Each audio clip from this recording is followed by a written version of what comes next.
जद परमात्मा दया मेहर करके साडा मिलाप उस महान आत्मा दे नाल करा दिंदा है। किहड़ी महान आत्मा हुंदी है जो परमात्मा नाल जुड़ जाती है, जिस दे विच और परमात्मा च कोई फर्क नहीं हुंदा, परमात्मा रूप होया हुंदा है। जदों सानू नाम शब्द का भेद दिंदा है, साडा फर्ज बनता है ईमानदारी नाल अपना रोजी रोटी कमाउंदे होए उस दे दिते हुए नाम की कमाई करिए, शब्द अभ्यास का दिल ला के अध्ययन करिए। गुरु का प्यार, गुरु की मुहब्बत सानू दुनिया की मुहब्बत, दुनिया का प्यार छड्डण विच बहुत मदद दिंदी है, क्योंकि जिहड़े सानू पंज शब्द पवित्र दिते जाते हैं, ये उन्हां मंडलों के धनिया के नाम हुंदे हन जिन्हां नूं कि साडी आत्मा ने पार करना है। एक मंडल तो दूसरे मंडल नूं असी शब्द के जरिए ही पार कर सकते हैं। और जद असी अपना फैलिया होया ख्याल तीसरे तिल ते अखां दे पिछे एकाग्र करते हैं, उस वेले साडा अंतरी जो मार्ग है वो खुल जाता है। संत प्यार नाल सानू समझाउंदे है कि तुसी शरधा विश्वास भरोसे नाल अंदर जाओ।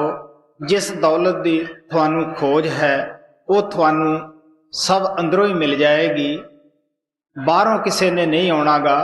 वो परमात्मा साडे अंदर है। संतां महात्मा ने सानू उहदे नाल शब्द नाम दे जरिए जोड़ दिता है। हुण साडा फर्ज बनता है जब नाम मिल जावे अभ्यास करिए, अखां नाल सच्चाई नूं खुद देखिए, क्योंकि वो साडे अंदर ही परमात्मा ने रखी हुई है। संत सतगुरु ना तो कोई नया मजहब बनाउण वास्ते आउंदे है, ना किसी की पहली बनी समाज तोड़न वास्ते आउंदे है, ना वो कोई सभा सोसाइटी के उत्ते बोझा बन के ही आउंदे है। वो सानू बड़े प्यार नाल समझाउंदे है कि आपो अपने समाजां विच रहो, आपो अपनी सभा सोसाइटियां दे अंदर रहो, आपो अपने बोले बोलो, ये थानू ही मुबारक होण। कोई जय देवा सत श्री अकाल बोलदा है, बोलो। इन्हां बोलियां दा साडे अभ्यास नाल साडी आत्मा नाल कोई भी तुअलक नहीं हुंदागा। परमात्मा नूं जिस भी तुसी लफ्ज ना पुकारोगे वो अंगूरा भरेगा। सवाल तो यह है कि जिस शब्द नाम दे विच मुक्ति है, वो नाम संत सतगुरु पूरे ही साडे अंदर धर सकते हैं। बाकी दुनिया नूं पता ही नहीं कि वो नाम कित्थों उठदा है, या वो नाम लफ्ज हन या वो ताकत है। इस वास्ते सब संतां ने सानू दसिया कि अगर कोई परमात्मा दा रहन वाली जगह है, वो साडा शरीर है। गुरु अमरदेव जी महाराज कहंदे हन कि सच्चा मंदिर ये शरीर है। परमात्मा दे मिलन दा जद भी सानू मौका मिलेगा, नॉलेज होएगा, शरीर दे अंदर वड़ के ही होएगा। इसे तरह हिंदू महात्मा इस नूं नर नारायणी देह करके बयान करते हैं। आत्मा और नारायण दोने इस देह विच बैठे हैं, अंदरों ही वो मिल सकते हैं। हजरत ईसा ने इस नूं जिंदे खुदा दा मंदिर करके बयान किया है, लेकिन अफसोस इस चीज़ का है कि वो मंदिर का मालक साडे अंदर बैठा है, जिसने के मंदिर नूं साजिया है। जिस वक्त उस परमात्मा ने, उस कलाकार ने कमाल किया, साडी सिरजना मालक दे पेट विच कीती, जिस दे पेट अंदर वो कलाकार बना रहा सी इस मूर्त नूं, वो खुद माता नूं पता नहीं हुंदागा कि कदों कलाकार आउंदा है। उहनूं पता है कि कित्थे अख लाउणी है, कित्थे नक लाउणा है, कित्थे हथ लाउणे है, कित्थे टट्टी पेशाब की जगह बनाउणी है, वो सब कुछ बना जाता है। अगर इन्हां चीज़ां नूं असीं अखां नाल देखदे हैं कि सब कुछ ਉਹ ਪ੍ਰਮਾਤਮਾ ਬਣਾਉਂਦਾ ਹੈ ਤਾਂ ਤੇ ਉਹ ਆਪਣੀ ਸੀਟ ਬੈਠਣ ਵਾਲੀ ਵੀ ਆਪਦੇ ਅੰਦਰ ਬਣਾਉਂਦਾ ਹੈ। ਜਦੋਂ ਆਪਣੇ ਬੈਠਣ ਵਾਲੀ ਸੀਟ ਖੁਦ ਆਪਣੇ ਅੰਦਰ ਬਣਾਉਂਦਾ ਹੈ ਤਾਂ ਉਹ ਖੁਦ ਹੀ ਉੱਥੇ ਬੈਠ ਜਾਂਦਾ ਹੈ। ਇਸ ਵਾਸਤੇ ਆਪ ਪਿਆਰ ਨਾਲ ਸਮਝਾਉਂਦੇ ਹੈ ਕਿ ਸੰਤ ਮਹਾਤਮਾ ਸਭ ਮਜ਼ਹਬਾਂ ਦਾ, ਸਭ ਧਰਮਾਂ ਦਾ ਆਦਰ ਸਤਿਕਾਰ ਕਰਦੇ ਹਨ। ਕਿਸੇ ਦਾ ਉਹ ਤੋੜਨ ਵਾਸਤੇ ਨਹੀਂ ਆਉਂਦੇਗੇ। ਫਰਕ ਇਤਨਾ ਹੁੰਦਾ ਹੈ ਕਿ ਦੁਨੀਆ ਦੇ ਸਮਾਜ ਸਾਰੇ ਰੀਤੀ ਰਿਵਾਜ ਦੇ ਵਿੱਚ, ਕਰਮਕਾਂਡ ਦੇ ਅੰਦਰ ਉਲਝੇ ਬੈਠੇ ਹੈ।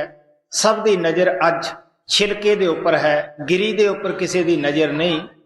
ਸੰਤ ਮਹਾਤਮਾ ਸਾਡੀ ਬਾਹਰੋਂ ਨਜ਼ਰ ਛਿਲਕੇ ਤੋਂ ਹਟਾ ਕੇ ਉਹ ਗਿਰੀ ਨਾਮ ਦੇ ਉੱਤੇ ਲਾਉਂਦੇ ਹੈ, ਕਿਉਂਕਿ ਜਿਤਨਾ ਵੀ ਇਹ ਕਰਮਕਾਂਡ ਹੈ ਇਸ ਨੂੰ ਫੋਕਟ ਧਰਮ ਕਰਕੇ ਸਵਾਮੀ ਜੀ ਮਹਾਰਾਜ ਨੇ ਬਿਆਨ ਕੀਤਾ ਹੈ। ਫੋਕਟ ਧਰਮ ਪਕੜ ਕਰ ਜੂਝੇ, ਬੂਝੇ ਨਾ ਸ਼ਬਦ ਜੁਗਤ ਪਾਰਾ।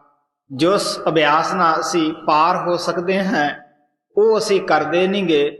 ਅਸੀਂ ਜਿਨ੍ਹਾਂ ਕਰਮਕਾਂਡਾਂ ਦਾ ਪਰਮਾਤਮਾ ਦੇ ਅੱਗੇ ਕੋਈ ਵੈਲਿਊ ਨਹੀਂ, ਕੋਈ ਕਦਰ ਨਹੀਂ, ਜਿਨ੍ਹਾਂ ਦਾ ਪਰਮਾਤਮਾ ਦੇ ਮਿਲਾਪ ਨਾਲ ਕੋਈ ਮਤਲਬ ਹੀ ਨਹੀਂਗਾ, ਆਪ ਕਹਿੰਦੇ ਆ ਉਸ ਨੂੰ ਅਸੀਂ ਦਿਨ ਰਾਤ ਕਰਨ ਲੱਗੇ ਪਏ ਹਾਂ। ਤੇ ਕਿਉਂ ਕਰਦੇ ਹਾਂ? ਜਿਤਨੀਆਂ ਸਮਾਜਾਂ ਅਸੀਂ ਬਣਾਈਆਂ ਹਨ ਸਭ ਸਾਡੇ ਮਨ ਨੇ ਬਣਾਈਆਂ ਹੈ। ਮਨ ਦੇ ਮਗਰ ਲੱਗ ਕੇ ਅਸੀਂ ਕੌਮ, ਮਜ਼ਹਬ, ਰਿਸ਼ਤੇ ਨਾਤੇ ਸਭ ਮਨ ਦੇ ਮਗਰ ਕਰਕੇ ਲੱਗਦੇ ਹਾਂ। ਦੁਸ਼ਮਣੀ ਪਿਆਰ ਵੀ ਅਗਰ ਅਸੀਂ ਕਰਦੇ ਹਾਂ ਉਹ ਵੀ ਆਪਣੇ ਮਨ ਦੇ ਆਖੇ ਕਰਦੇ ਹਾਂ। ਪਰਮਾਤਮਾ ਨੇ ਕੋਈ ਮਜ਼ਹਬ ਨਹੀਂ ਬਣਾਇਆ, ਕੋਈ ਸਮਾਜ ਨਹੀਂ ਬਣਾਇਆ, ਉਸਨੇ ਇਨਸਾਨ ਬਣਾਇਆ। ਸੰਤ ਕਹਿੰਦੇ ਆ ਤੁਸੀਂ ਹਿੰਦੂ, ਸਿੱਖ, ਮੁਸਲਮਾਨ ਮਗਰੋਂ ਬਣਿਓ, ਪਹਿਲਾਂ ਇਨਸਾਨ ਬਣ ਜਾਓ, ਕਿਉਂਕਿ ਇਨਸਾਨਾਂ ਦਾ ਉਹ ਪਰਮਾਤਮਾ ਇੱਕ ਹੈ। ਨਾ ਤਾਂ ਅਸੀਂ ਇਹ ਕਹਿ ਸਕਦੇ ਹਾਂ ਕਿ ਉਹ ਪਰਮਾਤਮਾ ਹਿੰਦੁਸਤਾਨ ਵਾਲਿਆਂ ਦਾ ਹੀ ਹੈ, ਉਹ ਹਿੰਦੁਸਤਾਨ 'ਚ ਰਹਿੰਦਾ ਹੈ, ਨਾ ਇਹ ਕਹਿ ਸਕਦੇ ਹਾਂ ਕਿ ਉਹ ਅਮਰੀਕਾ ਵਾਲਿਆਂ ਦਾ ਹੈ ਜਾਂ ਉਹ ਪਰਮਾਤਮਾ ਅਮਰੀਕਾ ਵਿੱਚ ਰਹਿੰਦਾ ਹੈ। ਉਹ ਤਾਂ ਹਰ ਇੱਕ ਦੇ ਔਰ ਵਜੂਦ ਦੇ ਵਿੱਚ ਬੈਠਾ ਹੈ। ਔਰ ਅਮਰੀਕਾ ਦੇ ਲੋਕਾਂ ਨੂੰ ਵੀ, ਹਿੰਦੁਸਤਾਨ ਦੇ ਲੋਕਾਂ ਨੂੰ ਵੀ ਜਨਮ ਇੱਕੇ ਤਰੀਕੇ ਨਾਲ ਹੁੰਦਾ ਹੈ ਔਰ ਇੱਕੇ ਤਰੀਕੇ ਨਾਲ ਮੌਤ ਆਉਂਦੀ ਹੈ। ਇਸ ਵਾਸਤੇ ਸੰਤ ਕਿਸੇ ਦਾ ਵੀ ਸਮਾਜ ਨਹੀਂ ਤੋੜ ਦੇਗੇ। ਉਹ ਕਹਿੰਦੇ ਹੈ ਕਿ ਸਮਾਜ ਇਨਸਾਨ ਨੇ ਬਣਾਏ, ਖੁਦ ਬਣਾ ਕੇ ਇਹਨਾਂ ਦੀ ਸ਼ਰਨ ਲੈ ਕੇ ਪਰਮਾਤਮਾ ਤੋਂ ਦੂਰ ਹੋ ਗਿਆ। ਔਰ ਅੱਜ ਅਸੀਂ ਕਿਸ ਤਰ੍ਹਾਂ ਇੱਕ ਦੂਸਰੇ ਨੂੰ ਬੁਰਾ ਭਲਾ ਕਹਿਣ ਤੇ ਲੱਗੇ ਹੋਏ ਹਾਂ। ਉਹ ਕਹਿੰਦਾ ਜੀ ਮੇਰਾ ਸਮਾਜ ਚੰਗਾ ਹੈ, ਉਹ ਕਹਿੰਦਾ ਜੀ ਮੇਰਾ ਚੰਗਾ ਹੈ, ਉਹ ਕਹਿੰਦਾ ਮੇਰਾ ਭਗਤੀ ਕਰਨ ਦਾ ਤਰੀਕਾ ਚੰਗਾ ਹੈ, ਉਹ ਕਹਿੰਦਾ ਮੇਰਾ ਚੰਗਾ ਹੈ। ਲੇਕਿਨ ਸੰਤਾਂ ਮਹਾਤਮਾ ਦੀ ਤੁਸੀਂ ਬਾਣੀ ਨੂੰ ਪੜ੍ਹ ਕੇ ਦੇਖੋ, ਉਹ ਸਾਰੇ ਮਹਾਤਮਾ, ਚਾਹੇ ਅੱਜ ਤੋਂ ਕੋਈ 500 ਸਾਲ ਪਹਿਲਾਂ ਹੋਇਆ ਹੈ ਜਾਂ 5000 ਸਾਲ ਪਹਿਲਾਂ ਹੋਇਆ ਹੈ, ਹਰ ਇੱਕ ਮਹਾਤਮਾ ਨੇ ਇੱਕੋ ਹੀ ਚੀਜ਼ ਤੇ ਜ਼ੋਰ ਦਿੱਤਾ ਹੈ ਕਿ ਜਿਸ ਪਰਮਾਤਮਾ ਨੂੰ ਮਿਲ ਕੇ ਅਸੀਂ ਮੁਕਤ ਹੋਣਾ ਹੈ ਉਹ ਤੁਹਾਡੇ ਜਿਸਮ ਦੇ ਅੰਦਰ ਬੈਠਾ ਹੈ ਔਰ ਸੱਚਖੰਡ ਦੇ ਵਿੱਚ ਬੈਠਾ ਹੈ। ਉਸ ਦਾ ਰਸਤਾ ਉਸ ਪਰਮਾਤਮਾ ਨੇ ਖੁਦ ਹੀ ਤੁਹਾਡੇ ਜਿਸਮ ਦੇ ਵਿੱਚ ਬਣਾਇਆ ਹੋਇਆ ਹੈ। ਉਸ ਨੂੰ ਕੋਈ ਘਟਾ ਨਹੀਂ ਸਕਦਾ, ਕੋਈ ਵਧਾ ਨਹੀਂ ਸਕਦਾ, ਕੋਈ ਉਸ ਰਸਤੇ ਨੂੰ ਤਬਦੀਲ ਨਹੀਂ ਕਰ ਸਕਦਾਗਾ। ਉਹ ਉਤਨਾ ਹੀ ਪੁਰਾਣਾ ਹੈ ਜਿਤਨਾ ਕਿ ਇਨਸਾਨ ਪੁਰਾਣਾ ਹੈ। ਇਸ ਵਾਸਤੇ ਆਪ ਪਿਆਰ ਦੇ ਨਾਲ ਸਮਝਾਉਂਦੇ ਹੈ ਕਿ ਮਹਾਤਮਾ ਜਦ ਵੀ ਆਉਂਦੇ ਹੈ ਉਹ ਸਾਨੂੰ ਦੱਸਦੇ ਹੈ ਕਿ ਤੁਹਾਡੇ ਔਰ ਪਰਮਾਤਮਾ ਦੇ ਦਰਮਿਆਨ ਅਗਰ ਕੋਈ ਰੁਕਾਵਟ ਹੈ ਉਹ ਤੁਹਾਡੇ ਮਨ ਦੀ ਰੁਕਾਵਟ ਹੈ, ਹੋਰ ਕੋਈ ਵੀ ਰੁਕਾਵਟ ਨਹੀਂ ਗੀ। ਇਸ ਵਾਸਤੇ ਕਿਉਂ ਮਨ ਦੀ ਰੁਕਾਵਟ ਹੈ? ਮਨ ਜਿਹੜਾ ਹੈ ਇੱਥੇ ਅਸੀਂ ਦੁਨੀਆ ਦੀ ਤਰਫੋਂ ਜਾਗ ਪੈਨੇ ਹੈ, ਪਰਮਾਤਮਾ ਦੀ ਤਰਫੋਂ ਸੌ ਜਾਂਦੇ ਹੈ। ਹੁਣ ਸਵਾਮੀ ਜੀ ਮਹਾਰਾਜ ਦਾ ਸ਼ਬਦ ਤੁਹਾਡੇ ਅੱਗੇ ਰੱਖਿਆ ਜਾਂਦਾ ਹੈ। ਸਵਾਮੀ ਜੀ ਮਹਾਰਾਜ ਆਪ ਕਹਿੰਦੇ ਮੈਂ ਤੁਹਾਨੂੰ ਉਹ ਉਪਾਅ ਦੱਸਦਾ ਹਾਂ ਜਿਹਦੇ ਨਾਲ ਤੁਹਾਡਾ ਸੁੱਤਾ ਮਨ ਜਾਗ ਪਵੇ, ਤੁਹਾਨੂੰ ਤੁਹਾਡੇ ਘਰ ਦੀ ਯਾਦ ਆ ਜਾਵੇ ਕਿ ਸਾਡਾ ਕਿਹੜਾ ਘਰ ਹੈ। ਅਸੀਂ ਤਾਂ ਨਾਸਵਾਨ ਫਨਾ ਘਰਾਂ ਪਿੱਛੇ ਲੜਦੇ ਝਗੜਦੇ ਫਿਰਦੇ ਹਾਂ, ਉਹਨਾਂ ਚੀਜ਼ਾਂ ਪਿੱਛੇ ਲੜਦੇ ਹਾਂ ਜਿਨ੍ਹਾਂ ਨੇ ਸਾਡਾ ਸਾਥ ਨਹੀਂ ਦੇਣਾਗਾ। ਔਰ ਜਿਨ੍ਹਾਂ ਜਿਸ ਚੀਜ਼ ਨੇ ਸਾਡਾ ਸਾਥ ਦੇਣਾ ਹੈ, ਕਬੀਰ ਸਾਹਿਬ ਆਪਣੀ ਬਾਣੀ 'ਚ ਲਿਖਦੇ ਹੈ, ਸੂਰਾ ਸੋ ਪਹਿਚਾਨੀਏ ਜੋ ਲੜੇ ਦੀਨ ਕੇ ਹੇਤ, ਪੁਰਜਾ ਪੁਰਜਾ ਕੱਟ ਮਰੇ ਕਬੂ ਨ ਛਾੜੇ ਖੇਤ। ਕਿਹੜਾ ਸੂਰਮਾ ਹੈ ਜੋ ਆਪਣੇ ਦੀਨ ਦੀ ਖਾਤਰ ਲੜਦਾ ਹੈ। ਹੁਣ ਅਸੀਂ ਕਵਾਂਗੇ ਕਿ ਜੀ ਸਾਡਾ ਜਿਹੜਾ ਦੀਨ ਹੈ, ਹਿੰਦੂ ਹੈ, ਸਿੱਖ ਹੈ, ਜਿਸ ਸਮਾਜ ਦੇ ਵਿੱਚ ਅਸੀਂ ਪੈਦਾ ਹੋ ਜਾਂਦੇ ਹਾਂ ਉਸ ਨੂੰ ਅਸੀਂ ਆਪਣਾ ਦੀਨ ਸਮਝਣ ਲੱਗ ਜਾਂਦੇ ਹਾਂ। ਲੇਕਿਨ ਕਬੀਰ ਸਾਹਿਬ ਕਹਿੰਦੇ ਆ, ਡੂਬੋਗੇ ਰੇ ਬਾਪਰੇ ਬਹੁ ਲੋਗਨ ਕੀ ਕਾਨ, ਤਬ ਕੁਲ ਕਿਸ ਕਾ ਲਾਜ ਸੀ ਜਬ ਚੱਕ ਧਰਿਓ ਮਸਾਨ। ਭਰਾਵਾ ਮਸਾਣਾ ਦੇ ਵਿੱਚ ਜਦੋਂ ਧਰ ਲਿਆ ਉਦੋਂ ਕਿਹਨੇ ਪੁੱਛਣਾ ਹੈ ਇਹ ਕਿਹਦੀ ਜਾਤੀ ਹੈ, ਕਿਹਦਾ ਸਮਾਜ ਹੈ, ਕਿਸੇ ਦੀ ਜਾਤੀ ਪਾਤੀ ਇੱਥੇ ਅੱਗ ਵਿੱਚ ਸੜ ਜਾਣੀ ਹੈ, ਕਿਸੇ ਦੀ ਮਿੱਟੀ ਦੇ ਵਿੱਚ ਦੱਬੀ ਰਹਿ ਜਾਣੀ ਹੈ। ਲੋਕਾਂ ਦੀਆਂ ਜਿਹੜੀਆਂ ਧੂੜ ਹੈ ਉਹ ਸਾਡੀਆਂ ਅੱਖਾਂ ਦੇ ਵਿੱਚ ਪੈਂਦੀ ਹੈ, ਕੋਈ ਵਕਤ ਆਏਗਾ ਸਾਡੀ ਧੂੜ ਉੱਡ ਕੇ ਲੋਕਾਂ ਦੀਆਂ ਅੱਖਾਂ ਦੇ ਵਿੱਚ ਪਏਗੀ। ਇਸ ਵਾਸਤੇ ਮਹਾਤਮਾ ਪਿਆਰ ਨਾਲ ਕਹਿੰਦੇ ਆ, ਤੁਹਾਡਾ ਦੀਨ ਉਹ ਹੈ ਜੋ ਪ੍ਰਮਾਤਮਾ ਦਾ ਹੈ, ਔਰ ਸਾਡਾ ਉਹ ਘਰ ਹੈ ਜੋ ਪ੍ਰਮਾਤਮਾ ਦਾ ਹੈ। ਕਬੀਰ ਸਾਹਿਬ ਕਹਿੰਦੇ ਉਹ ਸੂਰਮਾ ਹੈ ਜਿਹੜਾ ਉਸ ਦੀਨ ਨੂੰ ਹਾਸਲ ਕਰਨ ਦੀ ਖਾਤਰ ਲੜੇ। ਪੁਰਜਾ ਪੁਰਜਾ ਕੱਟ ਮਰੇ ਕਬੂ ਨਾ ਸਾਡੇ ਖੇਤ। ਜਦ ਅਸੀਂ ਅਭਿਆਸ ਕਰਦੇ ਹਾਂ, ਫੈਲੇ ਹੋਏ ਖਿਆਲ ਨੂੰ ਤੀਸਰੇ ਤਿਲ ਤੇ ਇਕਾਗਰ ਕਰਦੇ ਹਾਂ, ਪਹਿਲਾਂ ਸਾਡੇ ਪੈਰ ਸੁੰਨ ਹੁੰਦੇ ਹੈ, ਕੀੜੀਆਂ ਜਲਾਉਂਦੀਆਂ ਹੈ, ਫਿਰ ਗਿੱਟੇ ਗੋਡੇ ਕਲਾਈਆਂ, ਹੌਲੀ ਹੌਲੀ ਸਾਰਾ ਸੁੰਨ ਹੋ ਕੇ ਸਰੀਰ ਅਸੀਂ ਇਸ ਜਗ੍ਹਾ ਪਹੁੰਚ ਜਾਂਦੇ ਹਾਂ ਜਿਸ ਨੂੰ ਮਹਾਤਮਾ ਜਿੰਦੇ ਜੀ ਮਰਨਾ ਕਹਿੰਦੇ ਹੈ। ਜਦ ਅਸੀਂ ਜਿੰਦੇ ਜੀ ਇੱਥੇ ਪਹੁੰਚ ਜਾਂਦੇ ਹਾਂ, ਮਰ ਜਾਂਦੇ ਹਾਂ, ਔਰ ਪ੍ਰਮਾਤਮਾ ਸਾਡੇ ਅੰਦਰ ਜਿਉਂਦਾ ਹੋ ਜਾਂਦਾ ਹੈ। ਫਿਰ ਜੋ ਕੁਝ ਬੋਲਦਾ ਹੈ ਉਹ ਪ੍ਰਮਾਤਮਾ ਹੀ ਬੋਲਦਾ ਹੈ, ਜੋ ਕੁਝ ਕਰਦਾ ਹੈ ਉਹ ਪ੍ਰਮਾਤਮਾ ਹੀ ਕਰਦਾ ਹੈ। ਇਨਸਾਨ ਆਪਣਾ ਆਪ ਖਤਮ ਕਰ ਦਿੰਦਾ ਹੈ, ਪ੍ਰਮਾਤਮਾ ਦੇ ਵਿੱਚ ਜਾ ਕੇ ਸਮਾ ਜਾਂਦਾ ਹੈ। ਇਸ ਨੂੰ ਗੁਰੂ ਨਾਨਕ ਸਾਹਿਬ ਕਹਿੰਦੇ ਆਪ ਛੋੜ ਗੁਰ ਮਾਹੇ ਸਮਾਏ। ਇਸ ਨੂੰ ਕਹਿੰਦੇ ਕਿ ਆਪਣੇ ਆਪ ਨੂੰ ਛੱਡ ਕੇ ਉਸ ਗੁਰੂ ਦੇ ਵਿੱਚ ਜਾ ਕੇ ਸਮਾ ਜਾਣਾ। ਇਸ ਵਾਸਤੇ ਆਪ ਪਿਆਰ ਦੇ ਨਾਲ ਕਹਿੰਦੇ ਹੈ, ਕਿਉਂ ਪੁਰਜਾ ਪੁਰਜਾ। ਜਦੋਂ ਅਸੀਂ ਕਮਾਈ ਕਰਦੇ ਹਾਂ, ਜਿਹੜੇ ਲੋਕ ਅਭਿਆਸ ਕਰਦੇ ਹੈ, ਤੁਹਾਨੂੰ ਪਤਾ ਹੈ 5 ਮਿੰਟ ਵੀ ਬਹਿਨੇ ਆ, 10 ਮਿੰਟ ਬਹਿਨੇ ਆ, ਅੱਧਾ ਘੰਟਾ ਬਹਿਨੇ ਹੈ, ਕਿਤਨੀਆਂ ਅਸੀਂ ਕਹਿੰਦੇ ਆ ਜੀ ਗਿੱਟੇ ਦੁਖਦੇ ਆ, ਗੋਡੇ ਦੁਖਦੇ ਆ, ਕੋਈ ਕਹਿੰਦਾ ਹੈ ਮੇਰਾ ਖਿਆਲ ਨਹੀਂ ਟਿਕਦਾਗਾ। ਇਹ ਸਾਰਾ ਕੁਝ ਅਸੀਂ ਕਿਉਂ ਕਰਦੇ ਹਾਂ? ਦੁਨੀਆ ਦੇ ਕੰਮ ਦਿਨ ਰਾਤ ਕਰਦੇ ਹਾਂ, ਦੌੜੇ ਫਿਰਦੇ ਹਾਂ। ਉਦੋਂ ਕਦੇ ਕਦੇ ਦਰਦ ਹੋਇਆ, ਕੋਈ ਦੁਖਿਆ, ਕੋਈ ਸ਼ਿਕਾਇਤ ਹੋਈ, ਗੁਰੂ ਨਾਨਕ ਸਾਹਿਬ ਕਹਿੰਦੇ ਬੁਰੇ ਕੰਮ ਕੋ ਉੱਠ ਖਲੋਇਆ, ਨਾਮ ਕੀ ਬੇਲਾ ਪੈ ਪੈ ਸੋਇਆ। ਸਾਰਾ ਦਿਨ ਮਜ਼ਦੂਰੀ ਕਰਾ, ਹਰ ਸਿਮਰਨ ਵੇਲਾ ਬੱਜਰ ਸਿਰ ਪੜਾ। ਉਹ ਕਹਿੰਦੇ ਸਾਰਾ ਦਿਨ ਸਮਾਜ ਦਾ ਕੰਮ ਕਰਦਾ ਹੈ, ਬੱਚੇ ਬੱਚੀਆਂ ਦਾ ਕਰਦਾ ਹੈ, ਆਪਣੇ ਪੇਟ ਦਾ ਕਰਦਾ ਹੈ, ਇੰਦਰੀਆਂ ਦੇ ਭੋਗਾਂ ਦਾ ਕੰਮ ਕਰਦਾ ਹੈ। ਪੱਥਰ ਕਦ ਸਿਰ ਤੇ ਟਿਕਦਾ ਹੈ ਜਦ ਇਹ ਅਭਿਆਸ ਕਰਦਾ ਹੈ। ਉਸ ਵੇਲੇ ਕਹਿੰਦਾ ਮਹਾਰਾਜ ਅਭਿਆਸ ਨਹੀਂ ਹੁੰਦਾਗਾ। ਸੋਚ ਕੇ ਦੇਖ ਲਓ, ਮਹਾਰਾਜ ਸਾਵਣ ਸਿੰਘ ਕਹਿੰਦੇ ਹੁੰਦੇ ਸੀਗੇ ਤੁਹਾਡਾ ਕੰਮ ਤੁਸੀਂ ਕਰਨਾ ਹੈ। ਗੁਰੂ ਦਾ ਕੰਮ ਹੈ ਦਿਆ ਕਰਨਾ, ਭਜਨ ਅਭਿਆਸ ਕਰਨਾ ਸੇਵਕ ਦਾ ਕੰਮ ਹੈ। ਸਕੂਲ ਅੰਦਰ ਜਾਣਾ ਬੱਚੇ ਦਾ ਕੰਮ ਹੈ, ਬੱਚੇ ਦੀ ਡਿਊਟੀ ਹੈ, ਔਰ ਅੱਗੇ ਟੀਚਰ ਦੀ ਡਿਊਟੀ ਹੈ। ਬੱਚਾ ਸਕੂਲ 'ਚ ਜਾਂਦਾ ਹੈ, ਟੀਚਰ ਉਹਨੂੰ ਅੱਗੇ ਮਿਲੇਗਾ। ਸਾਡਾ ਸਕੂਲ ਕਿਹੜਾ ਹੈ? ਇਹ ਜਗ੍ਹਾ ਹੈ। ਤੀਸਰਾ ਤਿਲ ਹੈ, ਤੁਸੀਂ ਅਭਿਆਸ ਦੇ ਜ਼ਰੀਏ ਇੱਥੇ ਪਹੁੰਚ ਕੇ ਦੇਖੋ। ਜਿਸ ਗੁਰੂ ਨੇ ਤੁਹਾਨੂੰ ਨਾਮ ਦਿੱਤਾ ਤੁਹਾਥੋਂ ਪਹਿਲਾਂ ਮਿਲੇਗਾ। ਅੱਗੇ ਪਹੁੰਚਣ ਸਾਰ ਹੀ ਕਹੇਗਾ ਪਕੜੋ ਤੁਹਾਨੂੰ, ਚੱਲੋ ਉੱਪਰ। ਇਹ ਉਹਦੀ ਡਿਊਟੀ ਹੈ। ਉਹਦੇ ਵਾਸਤੇ ਦੂਰ ਔਰ ਨੇੜੇ ਦਾ ਕੋਈ ਫਰਕ ਨਹੀਂ ਪੈਂਦਾਗਾ। ਤੋ ਆਪ ਕਹਿੰਦੇ ਹੈ ਕਿ ਉਹ ਸੂਰਮਾ ਹੈ ਜਿਹੜਾ ਉਹ ਸਤਨਾਮ ਆਪਣੇ ਦੀਨ ਨੂੰ ਪ੍ਰਾਪਤ ਕਰਨ ਵਾਸਤੇ ਲੜਦਾ ਹੈ। ਕਿਉਂਕਿ ਮਨ ਇੰਦਰੀਆਂ ਦੇ ਨਾਲ ਸੰਘਰਸ਼ ਕਰਨਾ ਪੈਂਦਾ ਹੈ, ਆਪਣਾ ਆਪ ਵਾਰਨਾ ਪੈਂਦਾ ਹੈ, ਇੱਕ ਇੱਕ ਇੰਦਰੀ ਘੇਰਦੀ ਹੈ। ਗੁਰੂ ਨਾਨਕ ਸਾਹਿਬ ਕਹਿੰਦੇ ਨਹੀਂ ਤੇ 5 ਜਵਾਨ ਜੀਓ, ਉਹ 5 ਜਵਾਨ ਹੈ, ਬਹਾਦਰ ਬਣ ਕੇ ਇਹਦੇ ਉਦਾਲੇ ਹੋ ਜਾਂਦੇ ਹੈ। ਗੁਰੂ ਨਾਨਕ ਸਾਹਿਬ ਕਹਿੰਦੇ ਉਨਸੇ ਰਾਖੈ ਬਾਪ ਨਾ ਮਾਈ, ਉਨਸੇ ਰਾਖੈ ਭੈਣ ਨਾ ਭਾਈ, ਦਰਬ ਸਿਆਣਪ ਨਾ ਉਹ ਰਹਤੇ, ਸਾਧ ਸੰਗ ਉਹ ਦੁਸ਼ਟ ਵਸ ਹੋਤੇ।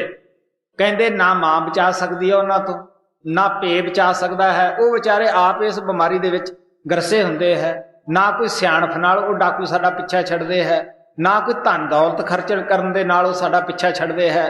ਇੱਕੋ ਹੀ ਸਾਧਨ, ਇੱਕੋ ਹੀ ਤਰੀਕਾ ਹੈ ਕਿ ਕੋਈ ਕਮਾਈ ਵਾਲਾ ਮਹਾਤਮਾ ਸਾਨੂੰ ਮਿਲ ਜਾਵੇ, ਉਹ ਸਾਨੂੰ ਸ਼ਬਦ ਨਾਮ ਦਾ ਭੇਦ ਦੇ ਦੇਵੇ, ਅਸੀਂ ਉਹਦੇ ਕਹੇ ਮੁਤਾਬਕ ਆਪਣਾ ਜੀਵਨ ਢਾਲ ਲਈਏ। ਇਸ ਵਾਸਤੇ ਸਵਾਮੀ ਜੀ ਮਹਾਰਾਜ ਕਹਿੰਦੇ ਹੈ ਕਿ ਉਹ ਸੂਰਮਾ ਹੈ। ਕਬੀਰ ਸਾਹਿਬ ਕਹਿੰਦੇ ਹੈ ਕਿ ਜਿਹੜਾ ਆਪਣੇ ਦੀਨ ਦੀ ਖਾਤਰ ਲੜਦਾ ਹੈ।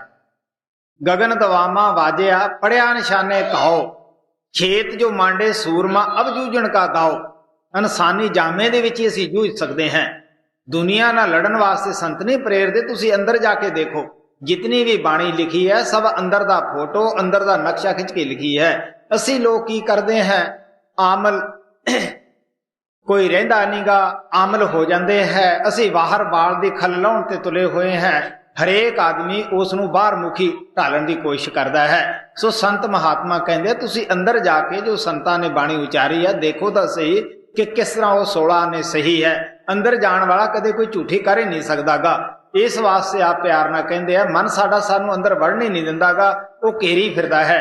ਸੋ ਆਪ ਕਹਿੰਦੇ ਹੈ ਕਿ ਮੈਂ ਤੁਹਾਨੂੰ ਉਹ ਉਪਾਅ ਦੱਸਦਾ ਹਾਂ ਜਿਹਦੇ ਨਾਲ ਤੁਹਾਡਾ ਉਹ ਸੱਚਾ ਦੀਨ ਪ੍ਰਾਪਤ ਹੋ ਜਾਵੇ ਔਰ ਤੁਹਾਡਾ ਮਨ ਸੋਇਆ ਜਾਗ ਪਵੇ, परमात्मा की तरफों दुनिया की तरफों सौ जाओ जी। चेतावनी भाग दूसरा शब्द 19।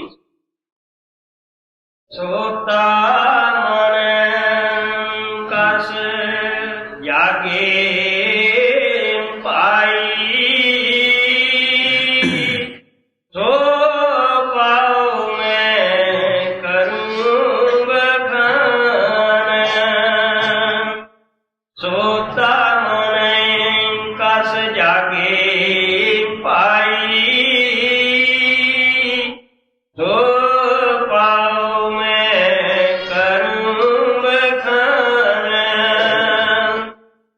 तीरथ करे भारत भी राखे, विद्या पढ़ के हुए सुजान। हुण असी जेड़े कर्म आम तौर दे उत्ते दुनियादार करते हैं उन्हां दा जिक्र करते हैं, क्योंकि असी तीर्थां दे उत्ते जाण विच मुक्ति समझते हैं या पढ़ाई करके मुक्ति समझते हैं। लेकिन किसी महात्मा की बाणी पढ़ के देख लो, वो पढ़न ते जोर नहीं दिंदा गा, चढ़न ते जोर दिंदा है कि जो पढ़ते हो उसनूं समझ के उपर चलो। गुरु नानक साहब की बाणी पढ़ के देख लो कि कहंदे नानक कागद लखमणा पढ़ पढ़ कीचै पाओ, मस्सू टोट न आवे लेखन पाउण चलाओ, भी तेरी कीमत ना पवे हों के वडा का नाओ। वो कहंदे तुसी प्रेम प्यार नाल लखां मन कागज पढ़ लो, फिर भी तुहानू शांति नहीं आएगी। बल्कि गुरु नानक दा कहंदे जेता पढ़िया तेता कढ़िया। वो कहंदे कि उन्हें ही बहस मासा करन दी दूसरे ना आदत पै जाएगी। अगर यह पढ़ाई ना मिलता हुंदा, महाराज सावण सिंह कहंदे हुंदे सी कि रावण 4 वेदां दा टीकाकार पंडित सी। वो रावण जिसदी उत्तरी भारत दे अंदर लोग हर साल नकल बना के साड़ते हैं, अगर पढ़ाउण दे नाल शांति आउंदी तां उस नूं शांति आ जानी चाहिदी सीगी। सो संत महात्मा पढ़ाई की निंदिया नहीं करते, वो कहंदे तुसीं सोच के पढ़ो। पढ़िया इलम अमल ना कीता, पढ़िया फिर पढ़ाया की साडा किसी तो पढ़ाई का फायदा हो सकता है, कि खुद पढ़े का फायदा हो सकता है जे असीं उस ते अमली ना कीता।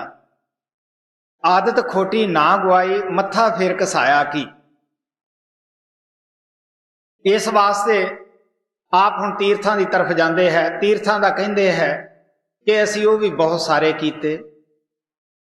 गुरु नानक देव जी महाराज जो करतारपुर गांव के अंदर रहिंदे सन, करतारपुर उन्होंने वसाया, खेतीबाड़ी करते सीगे, क्योंकि आम लोग उन्होंने कराहिया कहते सन कि चंगी गल नहीं करता गा, कराहे जाने वाली करता है। सारे महात्मा नाल ही ऐसा होया है। बहुत सारे भेखी साधु उन्हों के पास गए, पंडित लोग गए कि जी आपां तीरथ ते चलीए। वो कहने लगे मैनू खेती का खास काम है, मैं जा नहीं सकता। वो कहने लगे कि असीं पहलां ही सोचिया सी कि तुसीं तीर्थां दी निंदिया करदे हो तां नहीं जांदे।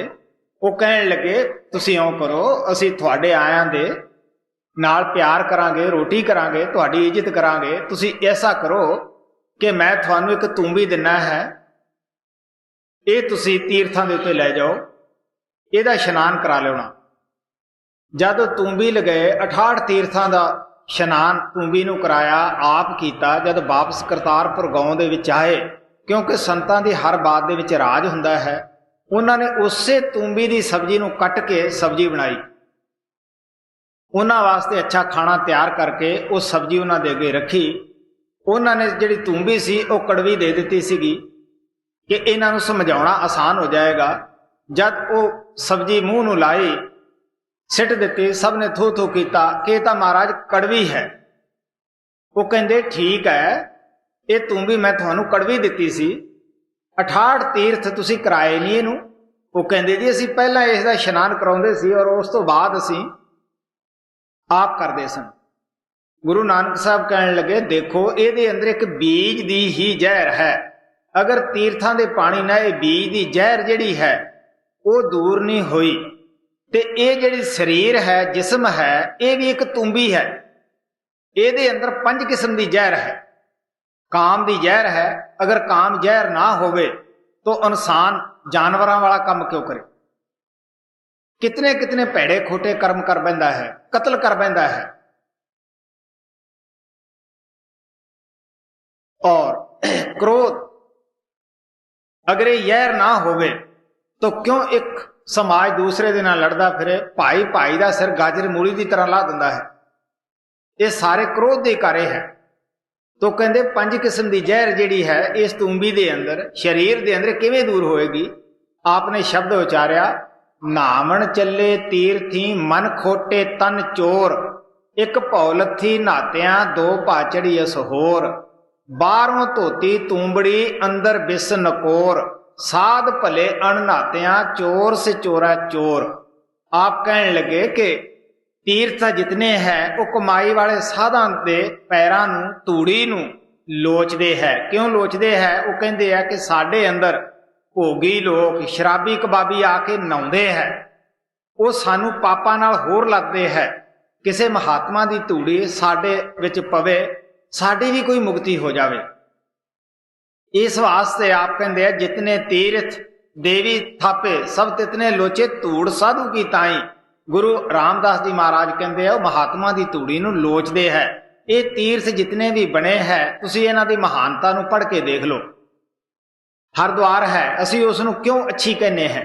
उत्थे रामचंद्र जी महाराज ने तप अभ्यास किया और असीं उस जगह नूं पवित्र मनण लग पे।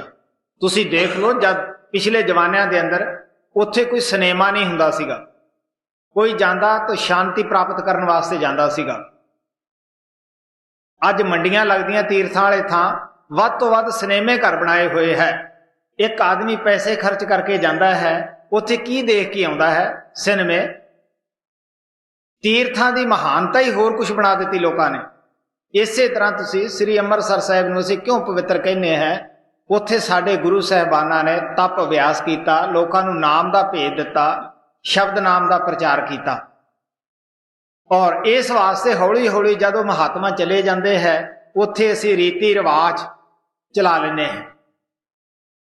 महात्मा दी जो सच्चाई हुंदी है, असलीयत हुंदी है, जिहदे पिछे सारी जिंदगी उन्होंने संघर्ष किया हुंदा है, असीं उस तलीम नूं ही दबा लेने हैं, छुपा लेने हैं।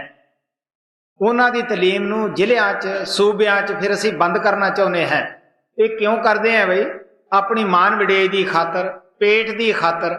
नहीं तो वो जिहड़े महात्मा आउंदे हैं उन्हां दे जीवन काल दा समां पढ़ के देख लो, सारे समाजां नाल प्यार करदे है, सारे समाज दे लोग उन्हां दे सेवक हुंदे है। जिहड़े महात्मा कुल आलम वास्ते आउंदे है उहनूं असीं अपना अपना करके दूजिआं नूं नफरत करा देनी, ऐदों वध असीं उन्हां मालक दे प्यारिआं नाल की बेइनसाफी कर सकते हैं? इस वास्ते आप प्यार दे नाल समझाउंदे आ कि असीं तीर्थ भी कीते और वर्त भी रखे। क्योंकि बहुत सारे लोग कोई 2 दिन का वर्त रखता, 3 दिन का वर्त रखता है। वर्त का मतलब तो इतने हुंदा है कि असीं संयम दे विच खाइए। महात्मा सानू दसदे लोग थोड़े दिनों का वर्त रखते हैं, लेकिन जिहड़े मालक दे प्यारे आ जिंदगी भर दा पालन करते हैं। संयम दे विच खाना, संयम दे विच रहना। महाराज सावण सिंह कहंदे हुंदे ये कोई दुनियाई है कि पहला पेट नूं अच्छी तरह भर लेना, फिर चूरना, उसनूं हजम करना। मैं बहुत सारे आदमी वर्त रखते देखे है और उन्हां दी की हालत हुंदी है कि दिने नहीं खाना या सूरज चढ़ते तो पहला पहला ज्यादा खा लेना है, तो या जदों वर्त छड्डना है उदों 2 दिनों का इकट्ठा ही खा लेना है। साडा पुरोहित हुंदा सी पंडित, उन्हें मंगलवार वाले दिन आउणा। जे उन्होंने खाना कहना क्यों बई, वो कहता वर्त रखिया है। हाँ, जे मिठा भोजन दिओ तो मैं छड़ सकदा है। चूरी दिओ, खीर दिओ, प्रसाद दिओ तो वर्त समाप्त है। अगर ये चीज़ां नहीं दिंदे तो वर्त है। असीं खुद करते रहे हैं ये काम, क्योंकि जो कोई सानू दसिया सी वो करते रहे हैं। इस वास्ते स्वामी जी महाराज कहते हैं मैं ये सारे साधन खुद किए है, तीर्थ वरत पढ़ पढ़ाई, लेकिन इन्हां चीज़ों के नाल साडा मन सुत्या, जागया ना, बल्कि जागण की बजाय होर हंकार आ गया कि मैं इतने तीर्थ किए, मैं इतने व्रत रखे, मैं इतना पढ़िया है, मेरे वर्गा कौन है। इस वास्ते आप कहते हैं वजाए बीमारी छुट्टन दे होर लग गई है जी। तीरथ करे भारत भी राखे, विद्या पढ़ के हुए सुजान, जप तप संयम बहु वेद तारे, मोनी हुए निदान। आप कहने लगे जो होर भी समाज कर्म करते हैं, जप है, तप है, बहुत सारे साधु सानू मिल जाते हैं जिन्होंने मौन धारण किया हुंदा है। मैं एक मौनी कोले खुद गया अपनी जिंदगी दे विच, जो साडे राजस्थान के बार्डर के उत्ते रहिंदा सीगा, राजपुरे।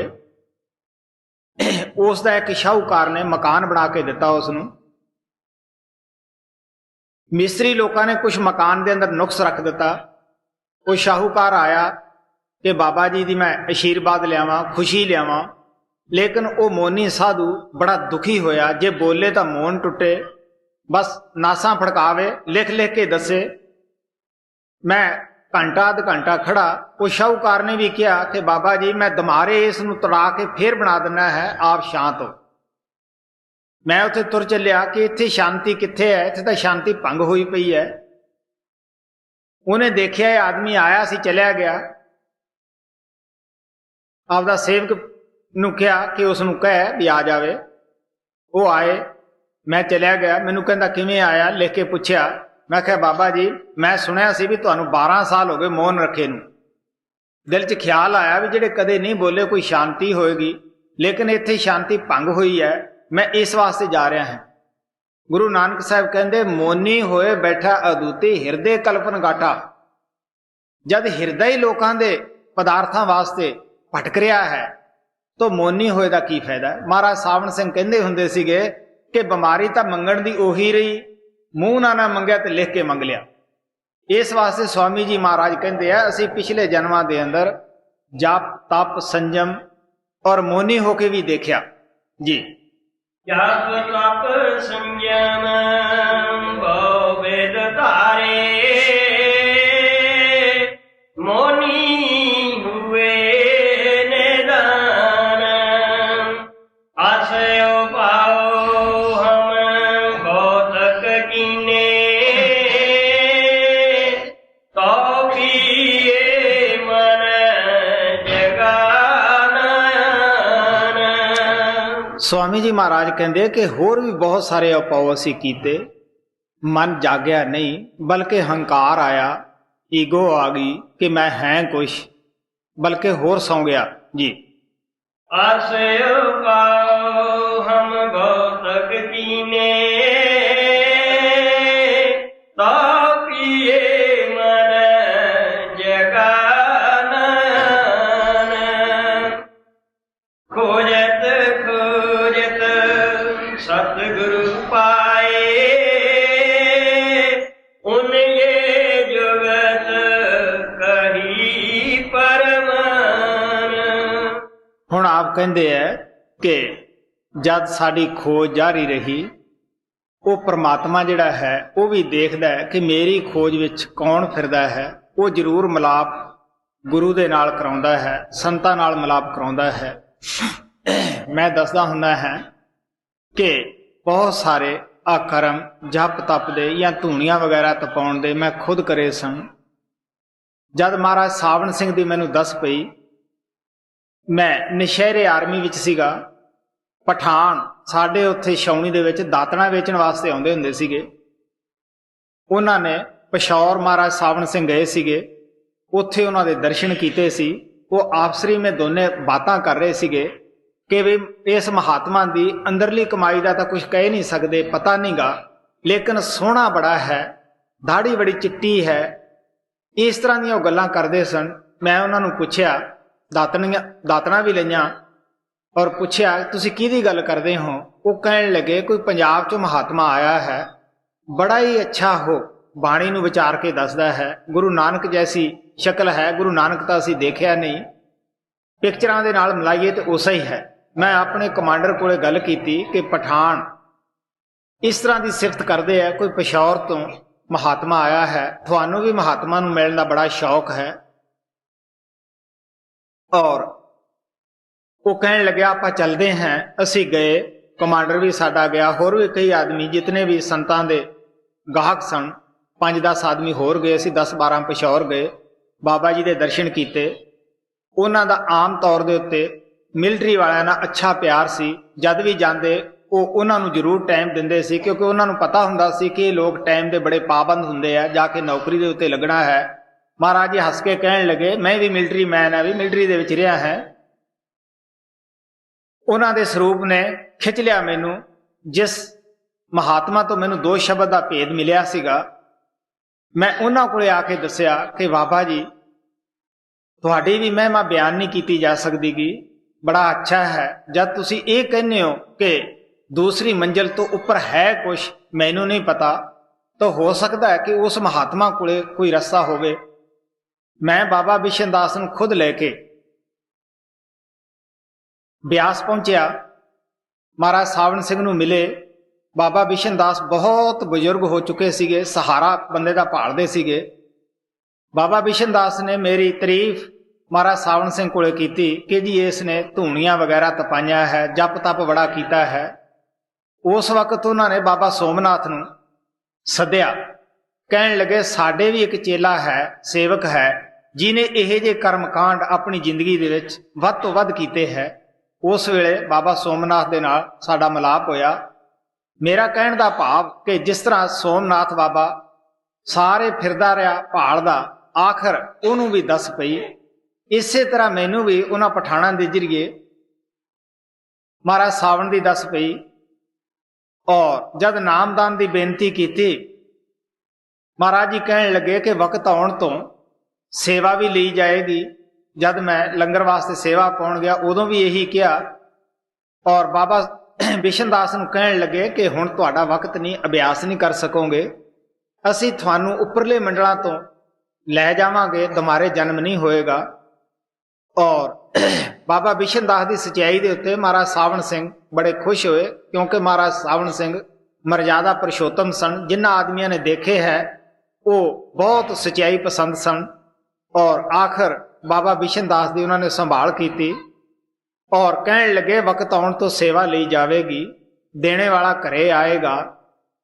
और उन्हों दे वरदान करके ही महाराज कृपाल मेरे बिना बुलाए ही मेरे पास आया।